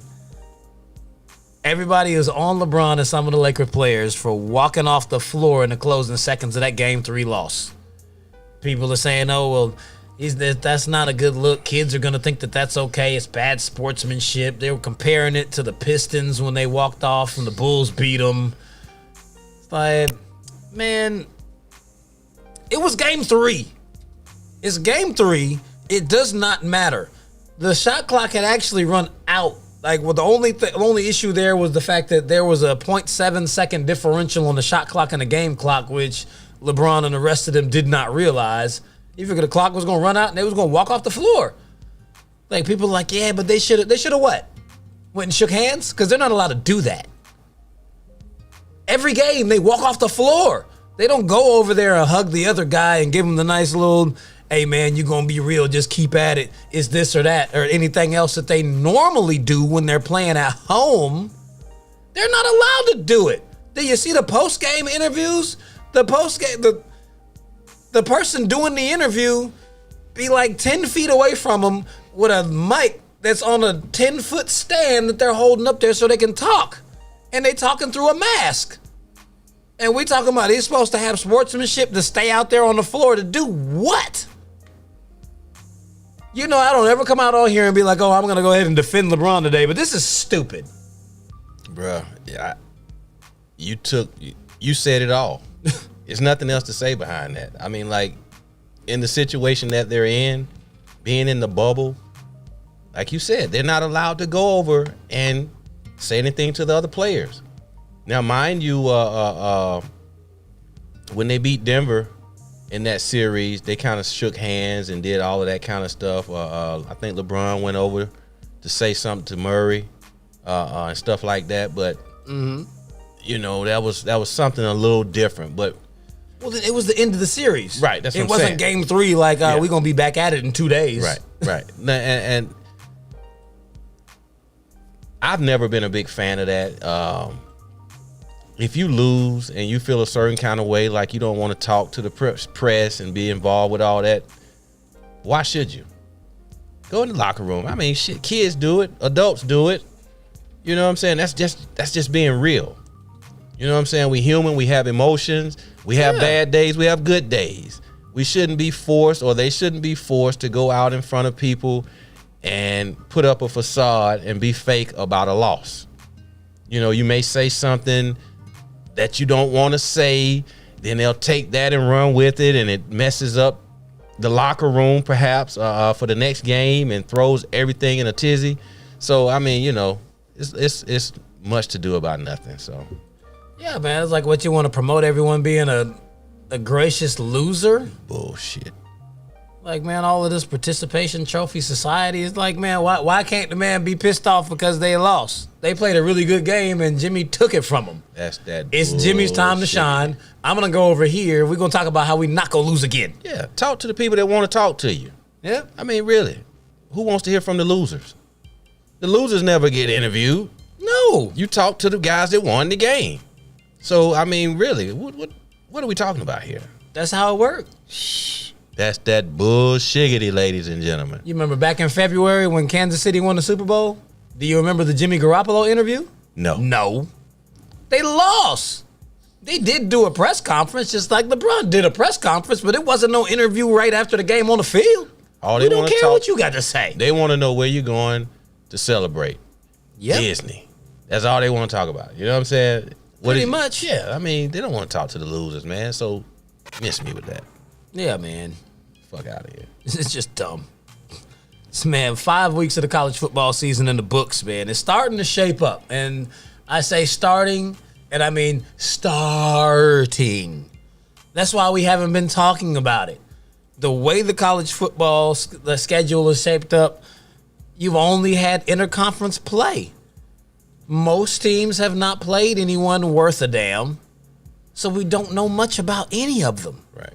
But I mean, we've got 14 undefeated teams in the top 25 and 6 teams that haven't played yet. So we got 5 Big Ten teams, and Oregon is the only Pac-12 team that made it into the top 25 after the season start, which is also interesting. Was that number, you see there's 6 not yet to play? It was 11 in the beginning.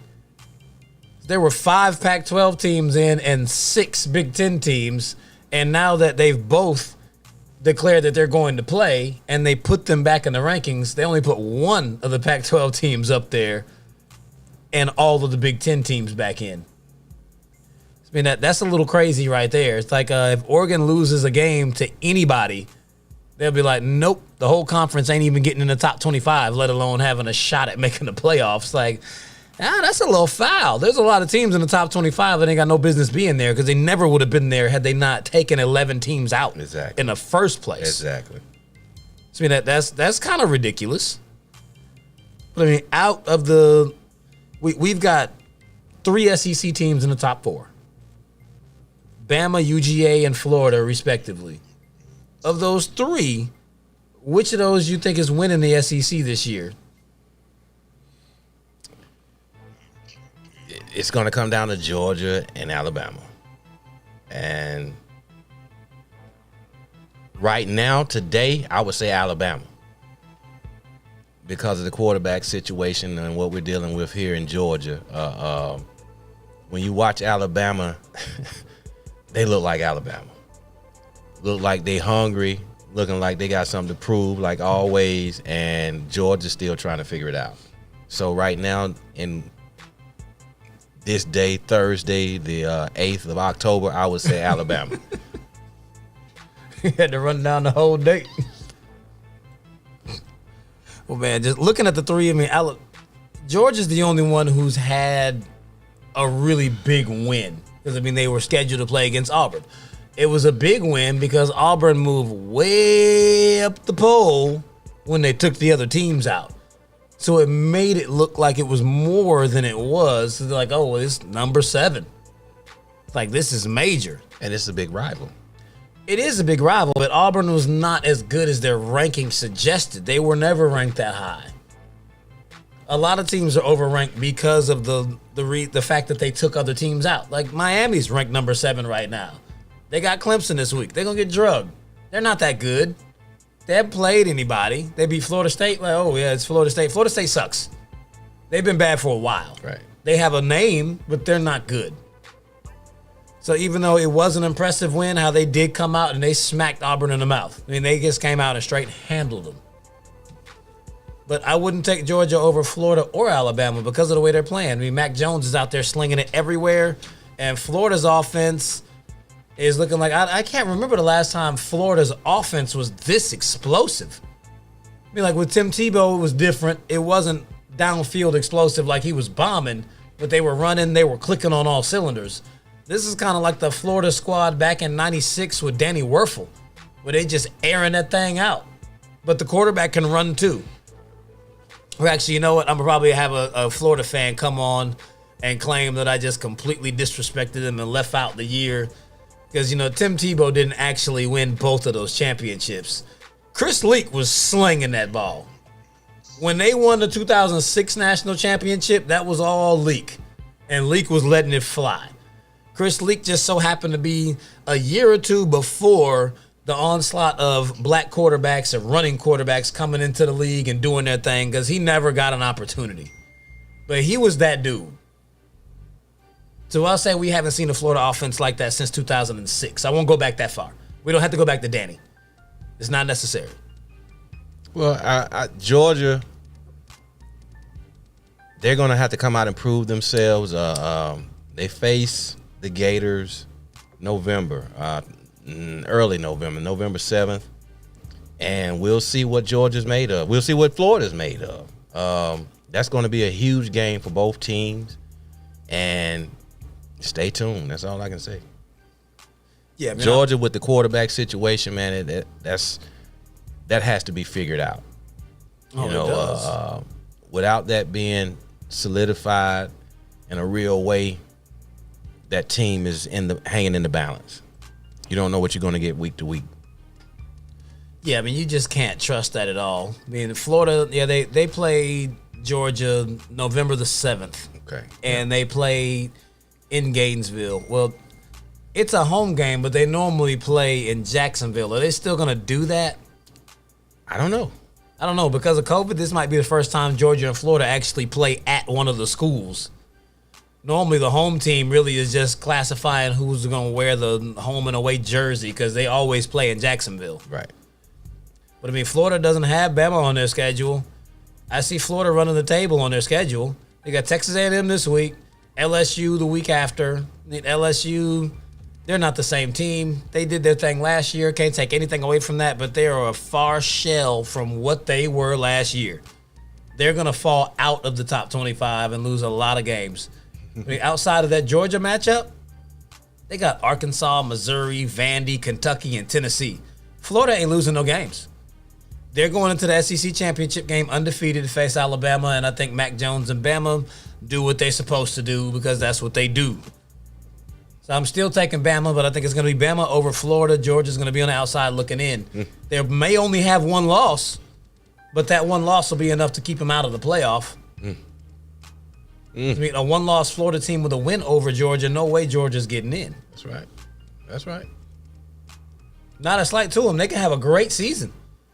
You go out with one loss and then end up only having – oh, wait. My bad. I just looked at Georgia's schedule. They ain't going out with one loss.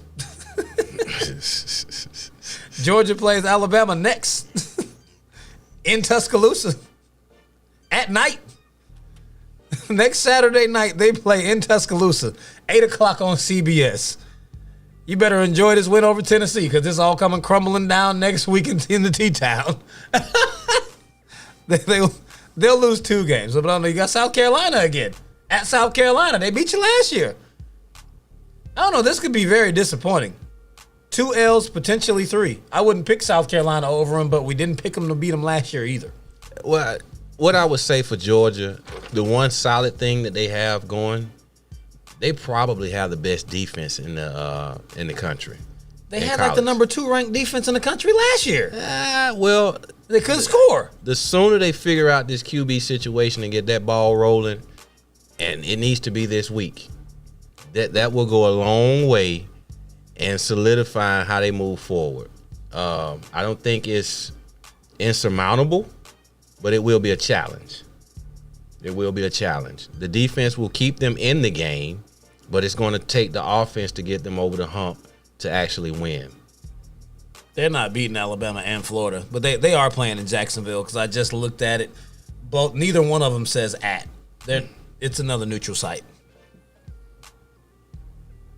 Yeah, I mean, I hate to do it to you. I know y'all be thinking I just come in here. No, you don't. Y'all think I come in here just to dump on your team. No, That's not what I'm here for. You don't hate it. So don't say that. You're lying, man. I give credit where it's due. I just don't see it. I'm just saying, but you're lying. You love that. I don't see it. I just don't. You can't make me see it. It ain't there. You absolutely love coming in here dumping on these Georgia teams, man. I gave LeBron credit today. He's not a Georgia team. Doesn't matter. That was LeBron. You stood up for him in a good cause right there. You know what I'm saying? That was bullshit. It was. But I mean, I even spoke in his favor about his legacy being tarnished because of the bubble. And you knew I'm not a fan. Well, I mean, but in this particular instance, I think Alabama and Florida are both better than Georgia. That's not to say Georgia's not a really good football team. They're not better than those 2. All right, man, let's move on. Before we get away from college, I'm going to get away from them. Do you think that any Pac-12 team going 7-0 can make the college football playoff? Because they're not going to play as many games as anybody. They're going to do 6 regular season and the Pac-12 championship. I believe if, like you say, if Georgia drops a game, they'll have a chance to slide in. Well, them dropping one game means they're either going to beat Alabama or Florida because they play them both. Well, you said, okay, are you saying they're going to lose 1 or 2? I think they're going to lose both of those games. But the question was, can an undefeated Pac-12 team actually make the playoff? Yeah.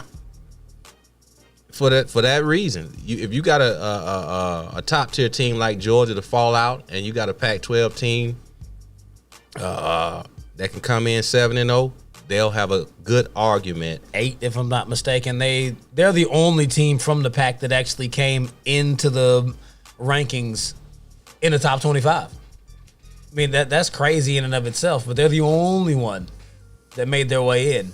But even undefeated, I think Oregon will still have a hard time getting in because then they're going to start with the strength of schedule stuff. Actually, no, they're 12. So they're not even in the top 10. But if you have an undefeated season and you got a top seed that's falling off with 2 L's potentially, according to you, they'll have a very good argument to be there. Yeah, but we would be looking at a 1-loss Florida and an undefeated Alabama and an undefeated Clemson and an undefeated Ohio State. That's going to be hard to get past. They may jump them over Georgia, but they more than likely won't take them over that 1-loss Florida team when they're like, the only L Florida had was the Alabama and SEC championship, and we're going to put them in this playoff at the 4th spot.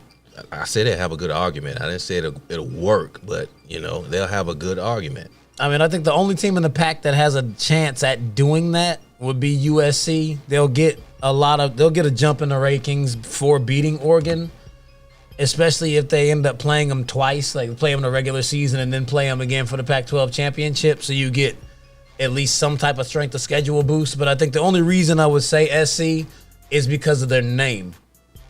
Oregon does not get enough respect in this game to get jumped over a 1-loss Florida, a 1-loss Georgia, over an Ohio State, a Clemson. Any of the teams up there, they're going to get the nod over them just based off the prestige of their program and the strength of their schedule. I think SC is the only team in the Pac-12 that actually levies any respect outside of the conference. Well, this is COVID-19, so anything's possible. This would be the year for them to have a good case made on their behalf to be there. Yes, I mean, we'll see how this thing plays out. I mean, in the next couple of weeks, we just told you we got Georgia versus Alabama and Georgia versus Florida. They play Florida 2 weeks after they play Alabama. They ain't cut them no breaks. I mean, you would have thought that Auburn might have been up in that conversation too. So it's like every other week. In 5 weeks, you played Auburn, Florida, Alabama, with Tennessee sprinkled in the middle. Well, Georgia, pull it up by the bootstraps. Get busy, man. You know what I'm saying? Give us something to cheer about here. Yeah, hey, prove me wrong. Yeah. I don't believe in you yet. And more than anything, prove this guy wrong. You know what I'm saying? Give me something to come in here and talk about next week about that damn stomping all over Alabama. Hey, I mean, everybody wants to try to prove the Feez wrong, but that's we're about to get into that good segment about these picks. Yeah, baby. In just a minute. Oh, wait. We got to hit this one real quick. I'm not going to do the picks yet. I almost just completely forgot about my man A-Rod. We got 20 minutes. A-Rod going to get a hot second. Get to him. Aaron Rodgers, just last week, a couple of days ago, on the Pat McAfee show, he was asked about his down years. Aaron Rodgers says, I laugh sometimes when people talk about my down years, because my down years for me, a lot of times, are career years for other quarterbacks. And they went crazy. So, I listened to it and I was like, damn. Somebody posted it just as like a comment first. And I was like, no way Aaron Rodgers actually said that. It's like, he's not wrong, but I don't believe that he actually said it. And then I saw the video. It was like, huh. Like Aaron Rodgers sat there right there on that camera and actually said that. He was like, it's just facts. Like, well, damn, all right. I can't even be mad at you. I don't think that's the greatest PR move because people already be on you about Enjoyed being you a bad coming on this teammate. Oh, you about to play the audio on it? show every single week, and the more you've been There we go. speaking is because the narrative about you is changing off the field. But on the field, the narrative about you last year was that you're washed up. Like, this guy can't play football anymore. And I found it very interesting that people. Ty? No, Ty never said that. No. Never. No. Believe me, Aaron. I was on the front lines fighting people saying that. And I don't know how often you watch. Like, I was on Get Up last year every single Monday. And I don't watch that show. Well, okay. Well, I would maybe if you were on it now, but probably not. I want to let you know, the Friday before I was on there, we were watching. And I think they picked like, hey, and now listen, I don't need your comment because I don't want you to be in hot water for anything you say, which tends to happen. But they said something along like, we would take Ryan Tannehill over Aaron Rodgers for our franchise for the next 10 years. And they ranked this whole thing. And I went on Get Up on Monday morning. And I literally stopped the entire conversation. And I said, at this table, Greeny, this is your fault. You are allowing people to basically say that Aaron Rodgers is a bad quarterback and I will not have it anymore. And then the whole conversation was like, he's bagged up, he's this. Did you hear that stuff? I would assume you did. You have to in the world that we're in, that you see that every single day. And do you think being a second year in your offense that you're currently in with the floor is a massive advantage to maybe what was happening last year? Okay. I mean, I don't know. Every team is different. Every year is different. And, circumstances in any year which allow you to have more success or make it more difficult for success. Just kind of depends on the situation. It does help being the second year for sure. I feel a lot more comfortable. But, I sometimes laugh when people talk about, down years for me, because a lot of times down years for me are career years for most quarterbacks.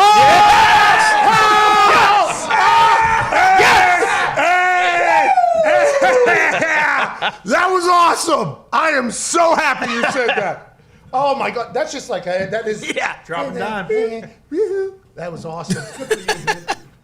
Hey, it's just the facts, bro. Hey, you didn't make the rules. Hey, you didn't make the stats. These are just how it is. We're just reading them how it is. Hey, reality's tough, kids. Listen up. What are you going to do? Hey man, I you know what? I have no problem with Aaron what he said. If people can come out of their mouths and make statements like that about or against Aaron Rodgers, why shouldn't he be able to defend himself? I would assume you did. And you he's have speaking to in the world. facts. It's not like he just came out of thin air somewhere with something bogus. He's speaking facts. Like, yo, man, it's like when he said, "Just relax." Well, I mean, I'm pretty sure there are a lot of people who did the exact same thing I did when you heard that statement. Like, after you got over, like, damn, like, he for real said that? I mean, and then I went up and looked like, well, what did his numbers last year look like stacked up next to other quarterbacks? Damn, he's right. Oh, yeah, like his numbers last year actually match up to the best seasons that a lot of other quarterbacks have had. Exactly. And they were 13-3. That's what happens when the expectation just goes through the roof. They were 13-3, 26 touchdowns to 4 interceptions, over 4,000 yards passing. Mm-hmm. And who can argue with that? And he didn't even get a nod or a vote for the MVP. Let those numbers have been Ryan Tannehill's. They'd have been like, he's arrived. But I'm just saying, like, you remember in 2016, you had a guy like Dak, very similar numbers. He got votes to be the MVP. He did. The stats are almost identical. Sure, Dak had more picks. Dak, 23 touchdowns, 4 picks. Okay. So Aaron Rodgers threw 3 more touchdowns than Dak. He threw for 3,600 yards, 400 less than Aaron, and not even the vote for MVP last year. So, I put that in retrospect as far as touchdown to interception ratio is concerned. There's only been one season in NFL history that's been better than that. That was on Brady in 16. He went for 28-2. Other than that, no one's had a better year past the touchdown to interception ratio than Aaron Rodgers had last year. And that's why I don't have a problem with him speaking the way he spoke. Because, look, he feels slighted. Deservingly so. Yeah, so, why can't I come out and speak truth? Truth hurts sometimes. If I don't stand up for myself, who will? You guys on TV that talk about me every week won't. So I'll say it for myself and let that be the headlines. And just because I said it the way I said it, you know, for the thin skins out there, it'll be a problem. But I'm speaking facts. Yeah, I mean, I don't think it's a good look PR-wise, but I'm definitely not mad at him for saying it because it's absolutely true. I don't even think it's a PR hit because he spoke truth. Yeah. When you speaking facts, who can argue with that? You can't. Like, damn, you know what I'm saying? I'm keeping it 100. Speaking of A-Rod, I'm one of the best in the game. Yeah. These guys would die to have the numbers that I have. They would. In my down years. So take it how you will, but hey, I stand by what I said. I said what I said. Yeah. And it's a shame that it's a shame that I had to say it. So I don't fault him for saying that, man. We got 15 minutes. All right, so yeah, we're going to get on to these Week 5 NFL predictions. Now, when I came on yesterday at 8 o'clock to let y'all know that the show will be airing tonight, I let you know, just in case you needed to get that last pick in, since we are watching the Bucks and the Bears right now. We've got the Bucks and the Bears. It's a tight one. I mean, the game's kind of in the balance right now. The spread here is Tampa by 3. Tampa's currently up 13-7 with the Chicago Bears driving 49 seconds left in the second quarter. They're almost in the red zone. Well, they are in the red zone now after this play. I'm still taking the Bucks. I'm taking the Bucks to cover the spread. The spread is only 3. They're not going to lose to the Bears. I already told you I think the Bears are a fake contender. Tampa Bay seems to play better in the second half, so if they go into halftime with a lead, it's not going to happen. Tampa Bay got it. I agree. I'm taking the Bucks. That was my pick. I think they'll pull it out. I don't think the Bears will have enough. And what Brady did last week against the Chargers, it'll carry over. It's a whole nother half of football left. Yeah, I mean, I don't have any faith in the Bears holding it together for another 2 quarters. Man, we got the Panthers at the Falcons. Falcons are favored by 3.5. Who you taking? Panthers. Oh, sound like you listened to me. You listened to me last week, huh? I'm taking I picked the who did I pick last week with the Falcons? I picked the Falcons to lose last week over the Packers. Lost to the Packers. That was the Packers last week. Yeah, I had the Packers in that. Okay, I mean, I already told y'all that I don't care who they're matched up against. I'm not picking them. I got the Panthers, and the Panthers will cover the spread because all they have to do is win. Atlanta's favored. Bridgewater got 2 wins under his belt. Starting to smell itself. I love it. You got the Bills at the Titans. That game has been moved to Tuesday night, but Tennessee is favored 6.5 at home. I'm taking the Titans. Not sure if they'll cover the spread because I don't think they've covered the spread all season long. They play tight, close, grimy games, but eke it out. Yeah, I mean, you're right. They haven't played to their potential at all, but they've been reeling off wins. I mean, you can give them that. They aren't pretty, but they're figuring out ways to win, and they're not a surprise team because we saw how good they could be last year. So as long as they keep winning games and staying in the position they're in, I think they'll be fine. I'm taking Tennessee to win the game. As far as that 6.5 point spread, that's a lot, especially the way Jared Allen's been playing. I mean, it would take a monster game out of Derrick Henry to just keep the ball out of Jared Allen's hands so that offense can't put up points, but that's not far-fetched that happens. So, I mean, I'm going to take Tennessee, and I think I'm going to take the points too. All right. Yeah, so I mean, after that, who we got? We got the Raiders at the Chiefs. Kansas City favored by 11.5. That's a huge spread. That's just as big as the spread was for Baltimore and Washington last week. I'm taking the Chiefs, and I believe they'll cover the spread. No faith in what the Raiders are going to do this season. Like I said, I don't think they'll be a 500 squad. It's a highly disrespectful spread, though. I'm going to take Kansas City to win the game. I would take the Raiders if you were playing the spread. The Raiders always play Kansas City tight. They're not going to beat them, but I think they can stay within 12. That's a lot. They have a really good running game. Derek Carr is playing decent football. If Henry Ruggs is back, they'll at least be able to stretch the field a little bit and get extra lanes for Josh Jacobs. I think they stay in the game. They won't lose by 12. All right. Arizona Cardinals at the New York Jets. Taking the Cardinals. This is a scrimmage. Arizona by 8.5. They're winning and covering. Especially after the L they took last week. Oh, yeah. I don't think Sam Darnold's not even. Joe Flacco is starting. That might actually be different. Get a different quarterback in the game. Things change. The only knock, I think they're on the road 2 weeks in a row. I think that's the only hindrance where I feel like they may not cover the spread, but I'm taking the Cardinals anyway. Like I'm apprehensive about that spread. I think the Cardinals will win, but they may not win by that much just by the element of surprise because Joe Flacco is starting and they don't even know what they're going to do offensively because there's a different quarterback in. It's like your film study is worth nothing. But we're still taking AZ. We got the Eagles at the Steelers. Will this finally be the week that Carson Wentz gets put on the bench and we get Jalen Hurts? Maybe, but I'm taking the Steelers. Pittsburgh by 7. That's the spread. Taking Pittsburgh. Yeah, I got Pittsburgh. I mean, they haven't played anybody, so their defense is ranked super high. But Philly, they're bad. I don't see it. Terrible. Yeah. Wentz will wet the bed. This should be his last week. He's got to hit the bench.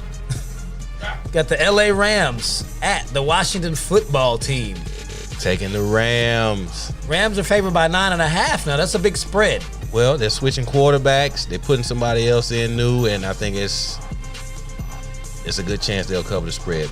Yeah, I mean, I think Jalen Ramsey probably is going to have a breakout game out there with Kyle Allen starting.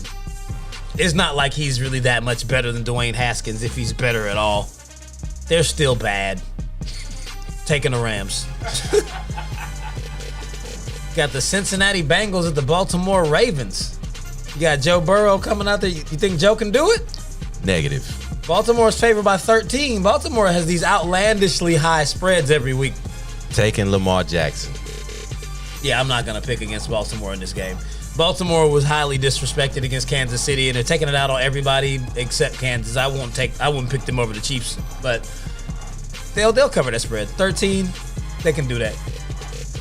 Joe Burrow's probably this is going to be his toughest test yet. I feel bad for the guy. He's been doing well. You got Jacksonville at Houston, the coachless Houston, Texas. What's the spread there? It's Houston by 6.5. I had a question mark about it. I didn't even pick anybody, man. I feel like this game can go either way, but Cremel, I like him as a coach. I'm leaning toward the Texans because I just don't feel like Deshaun is built to just keep losing these games. He's going to, at least against the Jaguars anyway, I think they can come out and find their first victory this week. Yeah, I mean, I think the expectation for Gardner Minshew is going to be too high since we were like, wait a minute, Jacksonville actually doesn't suck. They're an okay football team, not as bad as we thought. Houston, they got Cremel moving up as head coach now, but I think Houston is going to rally around that. Like, the team will come together. I think Houston actually, they're going to roll. It's going to be ugly. I think Houston beats Jacksonville bad. They'll cover that spread with no problem. The Miami Dolphins at the depleted San Francisco 49ers, and I can't say that with enough emphasis, even though San Francisco is favored by 8.5. Not sure they'll cover the spread, but I'm going with 49ers. I'm taking Miami to cover and win the game. They're due for another Fitzmagic game. The 49ers have zero quarterback play. He only throws the ball to Kittle. If Miami just doubles or triples Kittle, there's no offense for San Francisco. They got to have a defensive coordinator that's good enough to see that. If I see it, you should see it. You get paid to do that.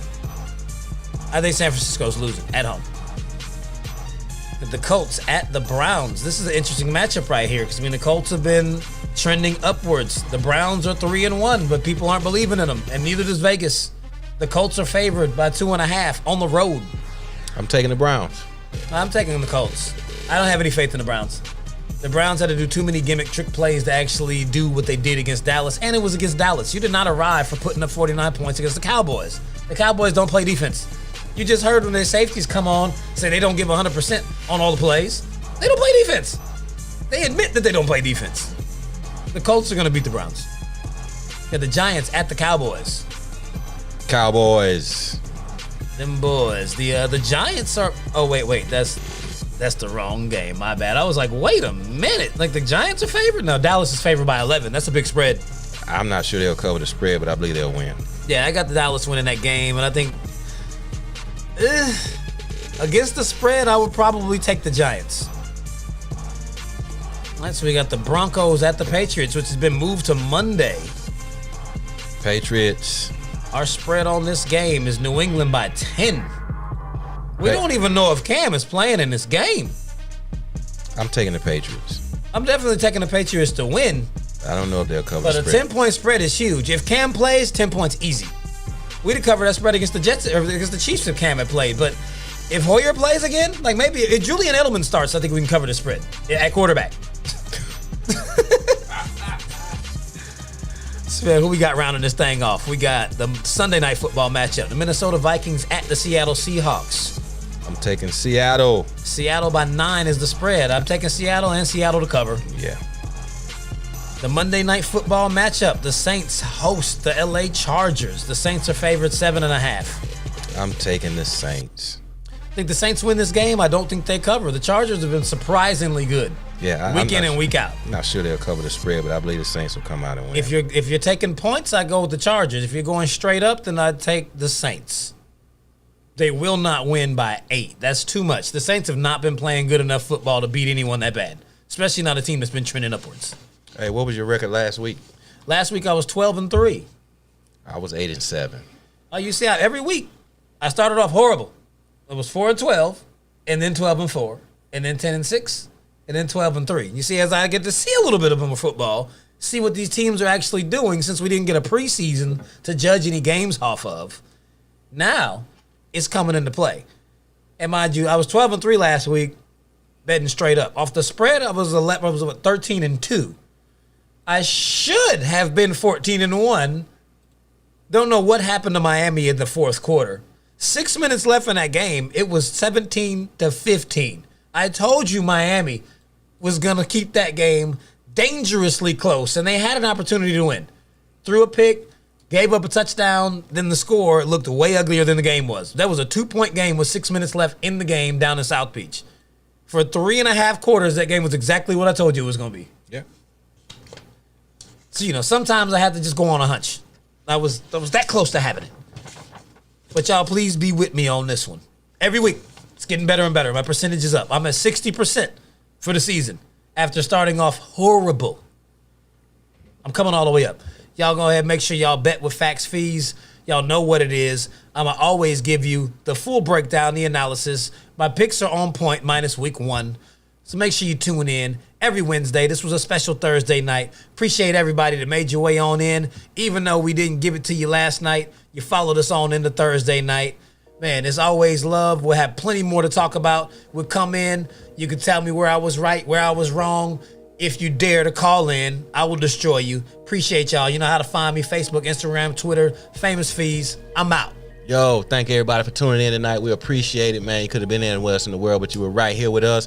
Before we get out of here, I want to give a shout out to the Braves for representing right here in the A. They swept the Miami Marlins today. You know what I'm saying? In stellar fashion. The pitchers threw 19 straight scoreless innings against those guys, and that was a big piece of why we didn't think the Braves would fare very well throughout this season. So big shouts out to those guys, and we look forward to facing the Dodgers in the NLDS series. Thank you. God willing, the creek don't rise. We'll see you next Wednesday. We love you. ATL, hope. Yes, sir. Let's go, Braves.